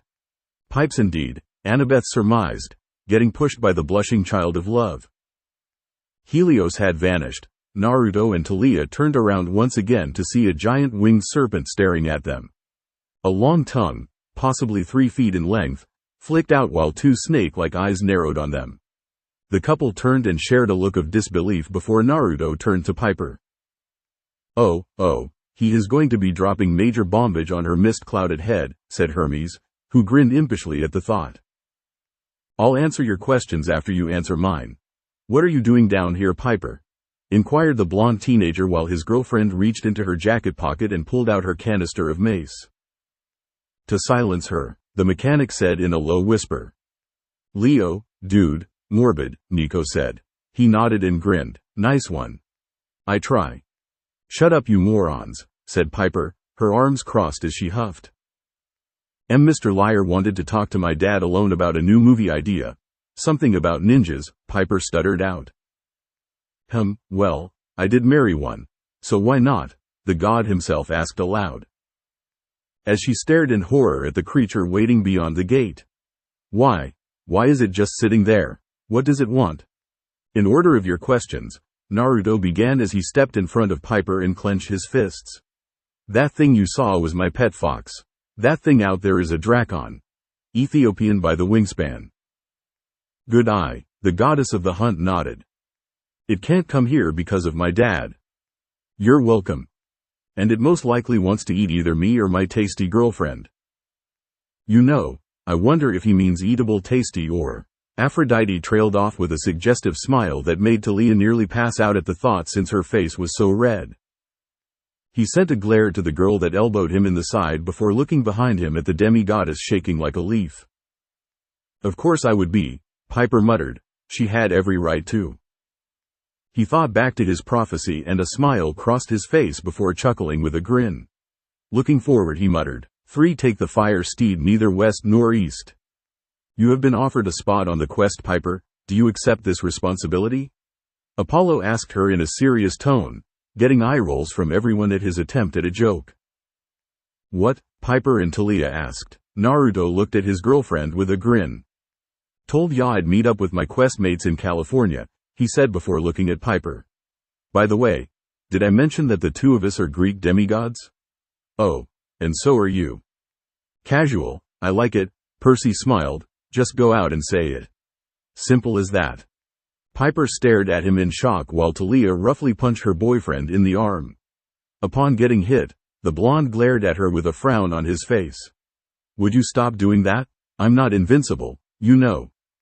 You really like to hit on him, Jason said to his sister, who flushed at the same phrasing the blonde on the screen tended to use. Shut up, Jay, she said with a stern scowl on her face. Don't drop bombs like that so nonchalantly then, you idiot, scolded the daughter of Zeus. They heard a muffled thump and looked down to the unconscious form of Piper before looking at each other once again. Piper groaned with pink cheeks. She passed out? That had gotten some chuckles all around. She's so dramatic, Naruto mock complained as he crouched down and picked the girl up in a cradling carry. And light, seriously, she's like a feather. Jason frowned at the sight while Piper flushed a bit from it. Taliah rolled her eyes before jokingly asking, where do you think she gets that from? Ha ha. Do you think it's alright to just leave her like this? No, we have to take her back upstairs, Naruto said, turning to the elevator. The drakon gave a bit of a roar and Naruto called over his shoulder, oh shut up, we'll deal with you later. Wow, so causal with the smack talk, Leo said with respect. Yes, because we talk like that to all the Drakons, the green-eyed child of the sea said dryly. As they boarded the elevator, Talia asked, "So how did you know what kind of Drakon that was?" "I like to read, remember?" Naruto said before reaching over and pressing the top floor's button while still keeping Piper in his arms. Jason was frowning a bit and Leo snickered. "Oh, you are Jullin, bro. Shut up." After doing so, he looked down at the girl in amusement when she mumbled, "Think she's gonna forget what we said?" "No," said the demi-goddess in question, arms crossed. "Knowing your luck, no," Talia commented with a smirk as she pocketed her disguised bronzed spear. "What do you think Annie and Percy are doing right now?" "Probably something lame like arts and crafts," Naruto replied, unaware of how very incorrect he was. "We wish," Percy and Annabeth said as one. For at that moment as the two got in the elevator, Annabeth Chase was preparing to lead her first quest, having chosen Percy and Grover to take with her as they explored the labyrinth. After getting some control over her nerves and excitement, Percy was muttering that it wasn't exciting at all. Annabeth started giving one of her fellow cabin mates instructions on how to properly care for Washington. Percy was trying to convince Tyson that he'd be fine, but the poor Cyclops was far too concerned to take his brother's word at face value. Grover, perhaps, was the luckiest of the three while preparing, getting a very concerned nymph to glue herself to him as they waited for the quest to begin. "And the satyr has more game than us at the time," Percy said with a chuckle, getting some laughs from his friends. "Well, this is all sorts of wonderful, isn't it?" Grover mumbled as they came across yet another dead end. "Yes, finally some spotlight," said Percy with a grin. He was getting tired of hearing all about Naruto. It was Annabeth's first quest after all. It was her time to shine. They had only just begun their quest and the paths they had been taking were either impossible to pass or led them literally nowhere. The child of wisdom gave a frustrated sigh. It was a real pain, it truly was. The satyr had agreed to come along after hearing what little of the prophecy Annabeth was given that could allude to Pan. Of course he would. He needs to be after all, Nico said with a knowing smile. "Maze doesn't want us to pass," Tyson murmured worriedly from behind the satyr. "No, stop changing." "That'd be crazy, Tyson." Percy tried to calm his brother down with a pat on the shoulder. The concerned Cyclops came along despite Chiron's warning about the standard rule for a limit to companions. Annabeth argued that Naruto was given a quest and only took one companion, which was also frowned upon, and seeing as he couldn't divulge why Naruto had only taken one, Chiron reluctantly let it slide. "Go Annie, tell him," said Talia. She grinned at the blonde that nodded in agreement. "Part of me wants to pull my hair out, and the other part wants to admire Daedalus' ingenuity," Annabeth commented through a grumble. "Still have his designs though," said Annabeth with a bright smile. As she turned around and pushed past Percy and Tyson, "Come on, let's see if a new pathway opened." The four explorers of the labyrinth backtracked to where they had originally turned only to find yet another dead end. "Okay, that is just freaky," Leo said, "but extremely cool all at the same time." Grover and Percy both hung their heads with a groan while Tyson started to pat against the wall in worry. Annabeth huffed in frustration before turning around and pressing her back to the new wall. Sliding down, she crossed her arms over her knees and rested her head on them. "It was really frustrating," said Annabeth, frowning as she recalled the difficulty of the labyrinth. Percy went to calm Tyson down before his searching became frantic while Grover took a seat next to Annabeth. "You all right?" the satyr asked his friend. Annabeth took a deep breath before raising her head. "I really thought this was my chance to prove myself," she mumbled admittedly. A sigh escaped the blonde girl's lips before she continued, "that I was ready to be a hero." "Hey, you were at the time," Percy said as he smiled towards her, when she returned. "Still, it was tough," the blonde sighed. Under her breath, Annabeth added, "just like Naruto." "Oh, what's this?" Aphrodite said in interest. Annabeth and Percy listened closely as well. Though with the silence in the corridor, Percy and Grover heard it just fine. Grover rubbed her shoulder in reassurance that he believed in her while Percy frowned at what she said. His brows furrowed as he recalled a conversation he and Naruto shared last winter, and what Aphrodite had told him. "You know, We never really did hear what she told him, Hermes said. It may have not been the same thing.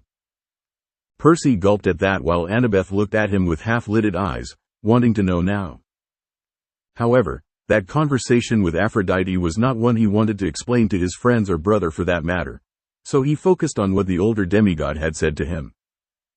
When we were looking for Artemis, he mentioned that he found you first, Percy said, getting a look of surprise from Grover while Tyson listened with interest.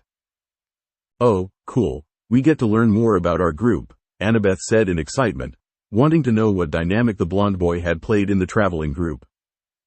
Annabeth nodded and her gray eyes turned to Percy. He did. I'd probably be dead if he hadn't stumbled across me. What? Well, maybe not dead, but I don't know. Annabeth let out a sigh of relief. Of course she wouldn't die. He did most of the fighting before we met up with Talia and Luke. She gave a bitter laugh before continuing. All I did was hide. Like a coward. Annabeth frowned at that. She had to hide a lot. That's okay. Why did her other sound so bitter about it? Annabeth, you were 7 years old. Grover immediately cut in before she could say anything worse about herself. The fact that you made it from California to New York, even in a group, is amazing. This is true, Artemis said with a curt nod. I not do as good on my own, Tyson admitted, giving his own opinion on the conversation. Hit a lot, too. Annie very brave. You don't understand, Annabeth said with a frown to the two. The goddess of love had this knowing smile on her face at this. Oh, this was going to be good. She could just tell. Before looking ahead at the darkness of the labyrinth, Naruto never showed any fear, and when he fought, it was almost like a dance. A crazy, wild and unpredictable dance. Wow, you got a shrine to him or something? Nico asked, getting a blushing Annabeth to push him in anger. Yeah, I'll bet those clones did a lot to make it look crazy, Percy added jokingly, getting a snicker from Grover. Clone spamming would be an awesome power, Leo said. So much stuff could get done. He sighed along with Annabeth, who readily agreed with him. He didn't use them, Annabeth interjected, making the two boys look at her in disbelief. She continued softly, he couldn't. Normal people could see them. That's why he stuck with his bow. See, just a badass with a bow alone, said Apollo. He grinned in pride at his counterpart's son's skill. He didn't use his sword? Percy asked in confusion. Grover piped up before Annabeth could speak. He didn't have it, remember? Kyuubi became his sword and shield after he died. Annabeth shivered at the last memory she had before that night, forcing it back and continuing. That must have scarred her mind a bit, said Ares, getting a look from his sister. He just shrugged in return. That's what made it even more impressive. A bow, some arrows, and a few irrational impossible movements, and he took down monsters like he'd been doing it all his life. Well, he is a trained soldier, Jason said with a nod. It was only natural that he would adapt to fighting monsters. Percy opened his mouth to speak when Grover sent him a look that made him shut up. Ooh, silenced by the goat, said Nico as he jeered at Percy, getting grumbles from the hero of Olympus. He may have known that Naruto had been training to be a soldier since he was a kid, but Annabeth didn't. She didn't get the story behind the enigmatic blonde, and Percy was sure that there was quite a bit left out of Naruto's story. Maybe one day they'd get the rest out of him. Nah, he's got the mysterious air about him. Maybe Talia would find out with some lovin', Apollo teased suggestively, getting an approving nod from the love goddess. Talia looked like she just wanted to shoot them. Annabeth continued since Percy didn't speak up. I asked him who he thought his parent was, wondering if there was even the slightest chance that he and I had the same mother, but he surprised me when he claimed he wondered whom his father was. He could have been a son of Athena with how amazing his planning was. Both Annabeth and Athena took interest in that news. He always managed to box the monsters in, finishing it quickly, and then walking away like nothing had happened. Blonde, strategies that were efficient and effective. It screamed Athena. It really does, said Annabeth as she nodded. It would be cool to have a brother like that. And to think, he's the son of one of the most laid-back gods that exist, Grover added, getting Annabeth and Percy to nod while Tyson tilted his head in confusion. Stupid goat, the laid-back god muttered. I just want to prove that I could do what he did, Annabeth said after another moment of silence. And who wouldn't? Apollo asked smugly. As the group focused on her once more, Percy's heart skipped a beat at the smile she had donned. Annabeth cooed to Percy, getting him to blush. When I watched him fight, I would think to myself, that's what a real hero is like. That's going to be me, someday. Seems Annie had her own superhero to look up to, said Talia as she teased her friend with a wide smile on her face. Annabeth flushed. Well, growing up with him on the road, I would think so. And this is it, my chance, and I blow it by getting us lost 5 minutes in. There's that positivity you're known for. Jerk, said Annabeth with a pout directed at Nico for his commentary. Her smile had faded and she looked down at her feet once again, making Percy furrow his brow. From what he understood, Annabeth wanted to prove that she could be a hero like Naruto, and after meeting the teen and fighting alongside him, after getting through the rough beginning they had. Understatement much? Hazel asked with a raised brow. Percy could understand why she wanted to do that. However, like stated before, Percy had met Naruto and he wasn't as amazing as Annabeth was making him out to be. Is that jealousy I hear, Percy? Talia asked smugly, getting a growl from the water boy. She must have him on some high pedestal and was measuring herself to him all the time. Difficult to do, yes, but inspiring to try nonetheless. Athena nodded to her daughter, who was a bit pink-cheeked from that statement. No wonder she was considering joining the Hunters last winter. Heck, Percy would too if he had an idol like that.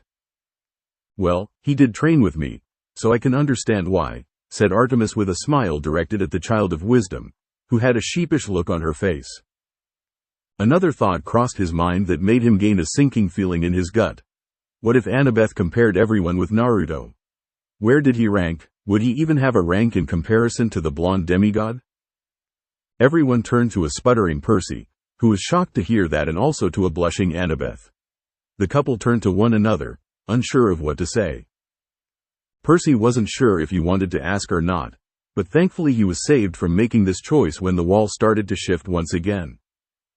Yeah, really thankful I bet, said Piper with smirk at the waterboy. Percy clenched his jaw somewhat. The group stood close together when the ground started to shake and clouds of dust shot up. Once more standing on her feet, Annabeth made a realization. It's a platform. The platform is moving. Everyone hang on to something. We're on an elevator. No, said Annabeth. She knew where this was heading, and she was not looking forward to it. There was a loud hiss before the labyrinth's floor dropped the 4 screaming teenagers at an impressive speed. Their ride was fast and short, the platform settling once more with another hiss. A large open doorway was to their right and the questing quartet all got to their feet rather quickly. All in favor of not taking that ride again? Grover asked with a groan. It looked like fun to me, Leo said. It wasn't, the wise water couple deadpanned. Me. The other 3 replied with groans of their own while rubbing various portions of their body. They entered into the room hesitantly before being blown away with the strange setup. It looked like Greeks had once lived here, but had slightly changed. There was a shield with a sun engraved on it to the far right, making 3 of the quest takers think of a certain son of Apollo upon seeing it, but were shaken from their thoughts when a voice spoke. Can we go one scene where he isn't mentioned? Percy asked in a low tone. Jealous of the big brother, huh, Percy? Talia snickered. Oh, go make out with dear. What? Talia shouted back, but their parents stopped the scuffle before it could even happen with their throats clearing. And who is that? Someone else trying to kick me out? The 4 turned to what looked like the average doorman with one major difference than any other normal person. He had 2 faces.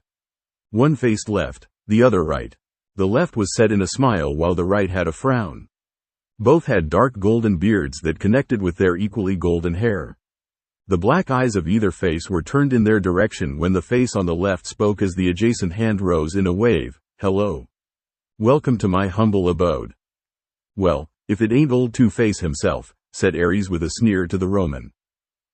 The 4 were too surprised by what they saw to speak, prompting the other face to open his mouth. It figures. They're as rude as I heard they were. I feel as though he is going to be a headache, said Jason, seeing the two-faced Roman god. Trust me, he is, said Percy with a frown. Regaining her voice, Annabeth stepped forward and spoke. Sorry, we've never seen anything like you before. Of course, you're Greek. He shouldn't even be there, said Hera. She sniffed in distaste at the two-faced clown. I'm Annabeth Chase. Who are you? Ooh, wonderful. I was hoping you would show up soon, the left face said gleefully. I'm your best friend. I'm your worst enemy, the right face added with a noticeable deeper scowl on his face before they spoke in sync. I'm Janus. God of pure confusion and annoyance. Percy and Annabeth chimed together. The God of beginnings, the left cheerfully stated. The God of endings, grunted out the right face. The God of choices, the two faces said at once. We've never heard of a god like you, Percy said, getting the right face to eye him. And they shouldn't have had to, said Athena. Her face was set in a frown at the thought. I should figure you hadn't, Janus' right face grumbled. But I've heard of you, Percy Jackson. Who hasn't, joked the left face. The son of N, Poseidon tilde, Janus' left face cheerfully interrupted the right. Please, blow the cover of the two societies, by all means, said Apollo with a roll of his eyes. Whatever, Janus' right face grunted before pointing at Percy. You've made many choices. The choice to study alone after my brother offered his aid. Yeah, Percy, Naruto goes to all the trouble to help you. But you just throw it away, Leo said with a shake of his head. But his smile gave him away. The choice to leave your mother behind on the quest for the Master Bolt, and others that I don't approve of. Percy just gave him the middle finger, not caring at all if it was disrespectful. But he did make choices that stopped the rising of the crooked one multiple times. The left face of Janus chimed in, but enough about him. Let's look at the leader, the daughter of Athena. Both faces' eyes locked on Annabeth, and she was forced to choose to look at one of them. Choosing the left, as it was the most welcoming and somewhat familiar. Cause of Naruto is why, said Apollo, letting a few snickers out and making Annabeth throw him a glare as she blushed. She asked, what do you want with me? I want you to make a choice, of course, silly girl, Janus said with his smile widening. He gestured behind him, to two doors, and continued while holding his other hand up. Behind me are two doors. One on the left, one on the right. Both will lead you out of the labyrinth and back on track. In my hand is a key. It will work in either door, but can only be used once. Okay, sounds legit, said Frank, again. Wait for it, Percy said with a finger in the air. I have to choose one of the doors? Annabeth asked, is that all? That's all, right or left, make a choice, urged Janus. The blonde daughter of Athena took the key and looked at either door. There has to be more than just a left or right door, but what could it be? Annabeth asked herself. There it is, said the son of the sea. A troubling thought then crossed her mind and she looked to Percy. Could it mean? What are you waiting for? Janus' right face interrupted her thoughts with a frown. Choose. It's not that hard. Of course it is, Annabeth said as she frowned sadly. I don't know which one to pick, Annabeth retorted. Janus' right face scowled deeper while the left face's smile fell slightly. Choose, insisted the god. Aye, Annabeth stuttered out, bringing the key closer to her chest as she stepped back from the minor god. That is enough, Janus, a stern voice said. Heir smiled. Time for her to shine. Janus as well as the questing campers all turned to face the speaker, a woman, tall and beautiful. She was dressed in a white dress that flowed like oil on water as she gracefully approached the stunned god. Her long chocolate brown hair was woven into a braid and gold ribbons woven within it. Brown eyes filled with disapproval had locked on Janus, making the god's dual faces swallow. Little man knows when the old lady comes in, said Ares. He snickered at his own joke, but zipped up when his mother gave him a stern glare for the old lady line. You are not welcome here, Janus. Leave, commanded the elegant woman. Janus had vanished faster than Percy had thought possible, disappearing as though he were never there. He's got his daddy's running skills, Ares jeered, getting a sun-filled glare from Apollo. The woman sighed and turned her gaze back on the four teenagers. Immediately, Grover fell to his knee and bowed his head, murmuring under his breath several prayers. Tyson became very shy and looked away, unable to gaze upon her with his eye, leaving only a very surprised Annabeth and a slightly confused Percy to be the only two looking at her. "Seriously? You just saw her at Christmas," Hermes said. "I mean, she voted for you to be killed." Heir, Annabeth stuttered out, making Percy look at her and then back at the woman before he remembered why she looked so familiar. The son of Poseidon's face fell into a frown as he recalled their last meeting. "Well, methinks this may be awkward," said Hephaestus with a chuckle. Annabeth Chase greeted the Queen of Olympus before she nodded to Perseus Jackson. Percy corrected the teen out of habit. He then asked rudely, "Why are you here?" Hera frowned a bit, but then again, her other called for his death just to have her stepdaughter killed. So his rudeness was expected sadly. "Don't look a gift horse in the mouth," Grover snapped out of worry before he bowed his head once more. "You may stand, Grover Underwood," Hera said to the satyr before she once more looked at the demigod.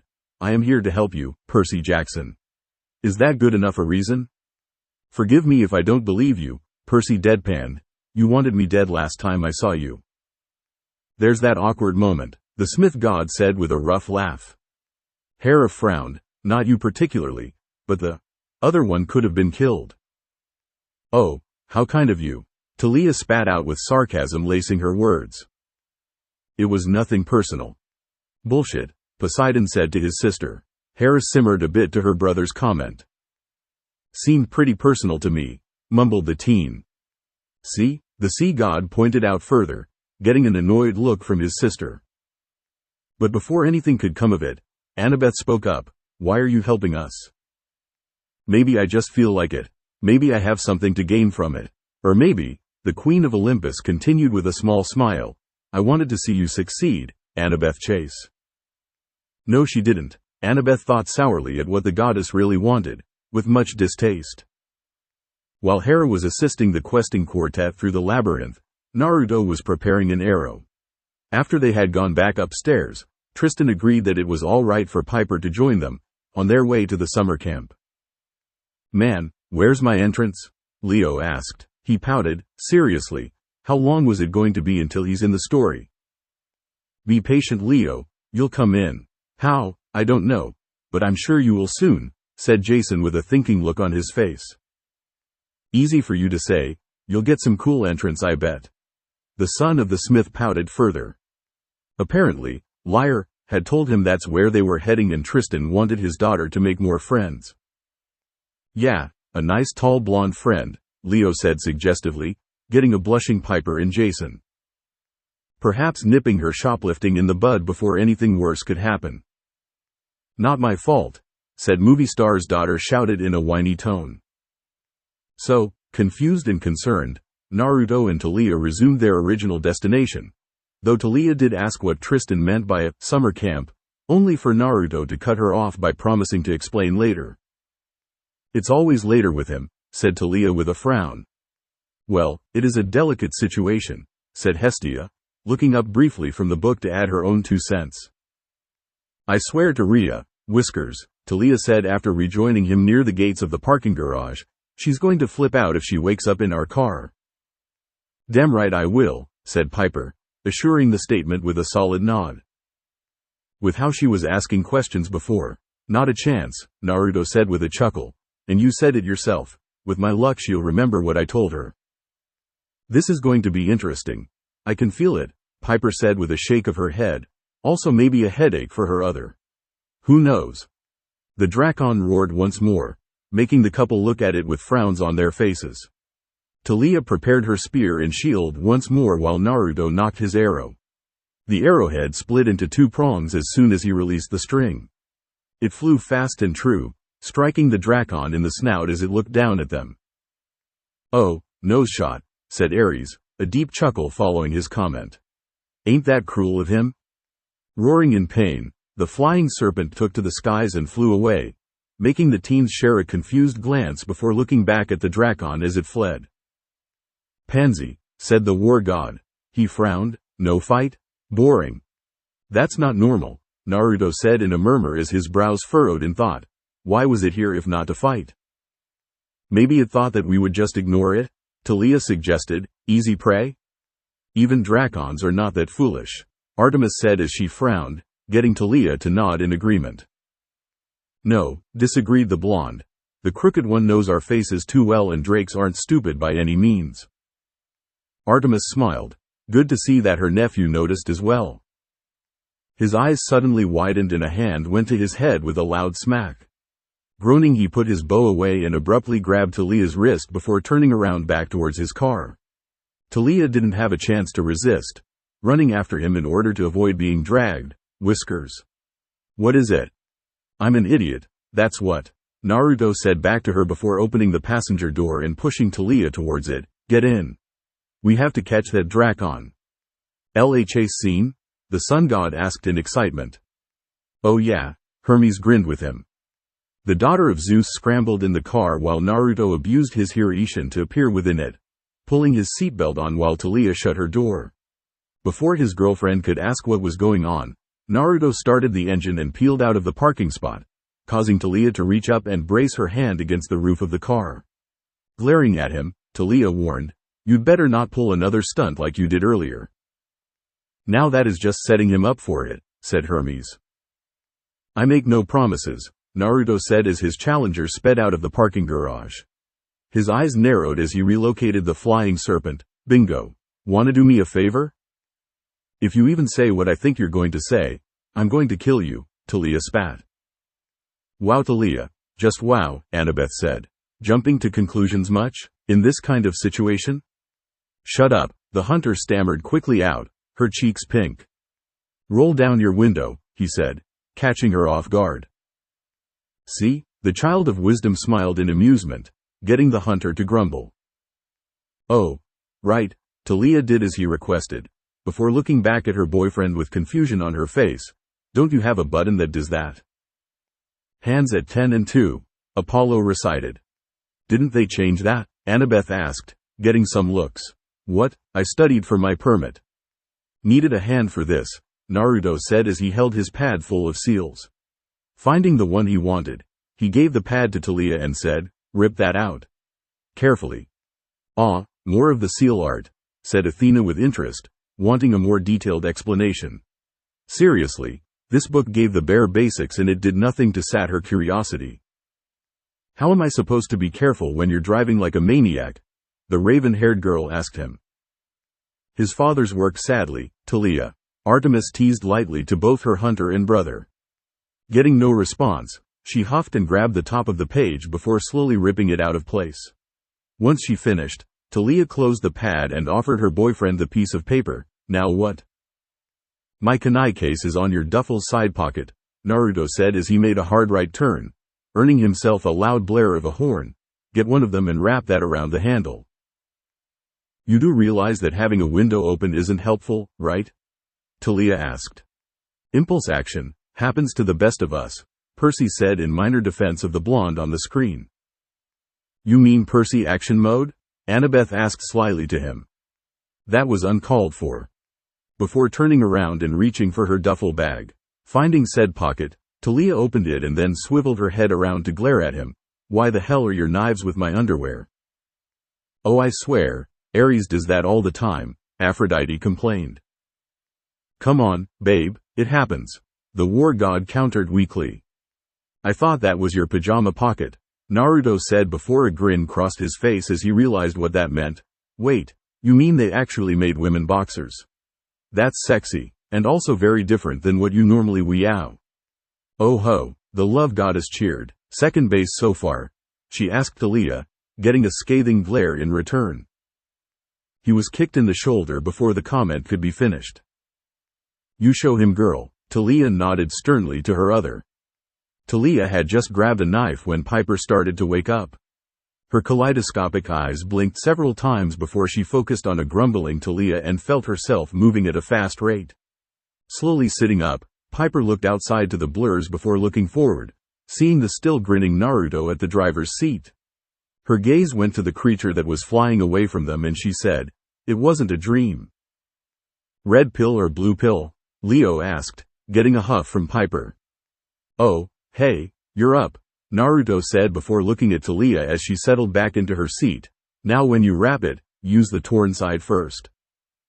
Alright, now what? Talia asked as she completed the task. Piper wanted to ask what was going on, but was suddenly cowed into silence as Naruto narrowly avoided driving right into an oncoming truck. You know, with our ADHD, could we be good race car drivers? Leo asked, getting thoughtful looks from the other demigods. Naruto then turned down a not as busy street, following the flying Drakon as best as he could before it turned left where he couldn't. When I say so, throw it as hard as you can out your window, instructed her boyfriend before he made a hard left. As he drove down an abandoned alleyway, the blonde teen looked up in the rearview mirror with a twinkle in his unique eyes. Better buckle up, Piper. Now he says that, grumbled the girl in question. The girl did so as fast as she could. She had good reason to, as Naruto immediately pulled on the emergency brake and turned the wheel to the left once more when they came out of the alleyway, putting them just behind of the Drakon. The flying serpent pulled its wings back with a loud hiss as it tried to make a rapid turn. Naruto floored it and followed as close as he could. Okay, he is good at pursuit. Got to give him that much. Apollo said, getting his sister to nod in smiling agreement. Now, Talia-chan, the blonde exclaimed once he was right alongside it. Talia leaned out of her open window, the blowing wind ignoring her as though she were a part of it, before pulling her right arm back and chucking the weapon at the monster. The kunai cut through the air, piercing the hide of the Drakon like it was nothing. Hey, that was a good throw, Jason complimented, getting his sister to smirk, but she was slightly confused since she didn't even know how to that until she joined up with the hunters. The monster released a slight roar of pain but flew on, vanishing into the clouds. Naruto grinned in victory before looking at his girlfriend after she climbed back in. You've successfully just placed your first tracker, Talia-chan, he congratulated, way to go. That slip of paper acts like a tracker? Athena asked. Okay, seriously, that stuff is putting tech out of use. Glad only he can do it, Leo grumbled a bit. So are we going to follow it now? Talia asked. Naruto shook his head. No, we don't have time, the blonde said, much to her confusion. He smiled at her before looking forward as he drove. I'll explain on the way. For now, we should really get to our destination. Which is, Talia pried, Piper listening in out of curiosity. Camp Jupiter, Naruto said after a moment of silence, getting a displeased rumble of thunder from the sky. Someone's moody, Hades muttered loudly. Rolling his window down, Naruto shouted back, Hey, she's your daughter. You wanna argue with yourself? Didn't think so. Zeus bristled at that remark, a frown on his face. Looking in the rearview mirror, Naruto asked their other passenger, So how was your nap? It wasn't voluntary at all, said a flushed Piper. She crossed her arms and mentally grumbled, Stupid handsome sun boy. You're demigods. And that was a dragon, Piper stated, before slapping her cheeks. This has to be a dream. Wake up, wake up. Denial is such an ugly thing, Naruto sighed out. Piper felt anger at that comment and groaned. Great, her mother's blood was getting the better of her. As he looked at his girlfriend, anything else you want to ask? What's Camp Jupiter? Talia immediately asked, only for a bolt of lightning to fly down and strike near them. What the hell was that? Talia turned to her father. Really? She asked indignantly. We kept them separated for a reason, was the stern answer back. How his grandson even got there was surprising on its own. That was Raijiji trying to keep you away from the other camp, answered Naruto with a frown. I knew you shouldn't have come. Damn prophecies. Prophecy? What you mean, like one of those horoscope things? Piper asked from the back. Hey, Apollo cried out in offense. Don't confuse the job with the side gig. Having given up on trying to wake herself up. See, Piper said. I just need a few seconds to adjust. Naruto looked at her from the rearview mirror with an arched brow. Close, Naruto said before he started to explain what a prophecy was. He then went on to answer as many questions that he could about the whole situation, save for the usual, who's my mother? Question that popped up. Talia had to interject to save her boyfriend's hide, explaining that only the gods could claim who their child was. But he already knows, said the charm speaker with a frown, crossing her arms. Except for the D'Angelos, who were special cases since Naruto was sent personally to protect them from danger. This led to her asking why the D'Angelos weren't with them, and Naruto explained that they were too inexperienced to go on a quest with him. Not that inexperienced, said Nico as he pouted a bit. And that one of them was ill with a disease no one had ever seen before. And that reminder dampened Nico's spirits with a heavy sigh. The whole conversation took just long enough for the group to come up on a gas station just a few minutes outside of Caldecott Tunnel, where Naruto said they'd have to walk through. "Oh, this is going to be good," said the Lady of Doves. Finally, the coming drama of their relationship. Talia frowned. Let's see how her other reacts to her boyfriend's secrets. Namely, her little brother still being alive. "Do we really have to walk?" Talia asked as Naruto locked his car before slapping another one of his seals on it. Piper, noticing the strange ink as it shone, asked, "What's that?" "Yes, Talia-chan, we have to walk," Naruto said as he sealed away Talia's and Piper's bags, and that, Piper, was an avoidance seal. The seal makes the eyes of any mortals glance over it like it was never there. Athena frowned, more like pouted, not that she would admit it, once more. What was the range these seals could go? It seemed that they had many uses. "What I just did was put your bags in a pocket dimension seal, something I should have done in the beginning." "How?" Piper asked. Naruto grinned and tapped the side of his nose. "Secret," he said, making the girl pout angrily. "Curious little thing you are," the mother of the girl giggled, getting Piper to smile at the compliment. Talia rolled her eyes at her boyfriend's antics, but smiled nonetheless at the two of them interacting like siblings as they started their journey on foot. The thought made her think of Annabeth, wondering how the precious brain of their original group was doing. "Oh, doing my own quest. Thanks for sticking around for that, by the way," Annabeth joked, getting a sheepish look from Talia. Or if Percy had made a move yet. "No," said the room, minus Percy. Knowing how he was, Talia wouldn't be surprised if Annabeth had to be the one that made the first move. "Yes," said the room, this time minus a blushing Percy and Annabeth. Her thoughts then went to Jason, the little brother she lost so long ago. Talia frowned. Jason, seeing this, took her hand for support. The hunter turned and smiled at him. They knew where they were now, and that was all that mattered. She missed him every day and still wondered what had happened to him. Pushing the painfully happy memories of her little brother away, Talia snapped out of her trance when Naruto interlaced his fingers with hers. The blonde's unique sun-like eyes had looked at her in worry, and she gave him a small smile as her hand squeezed around his. That got some cooing from the audience and a slight smile out of Talia. It was a sweet moment. Talia could mope later. Right now she should focus on the quest her boyfriend was on. It would help take her mind off of those sorts of things, anyway. "Not really with where you're going," said Talia softly. She wondered if this really would ruin her other's relationship. Unbeknownst to any of the three demigods, a pair of dark eyes narrowed before the owner of said eyes raised a finger to their collar. Target found. Initiating pursuit. "Oh, I see Waldo," said Apollo with playful childlike excitement. "No, those seem to be ninjas. Wondered where those idiots went to," said Ares as he sneered at the image.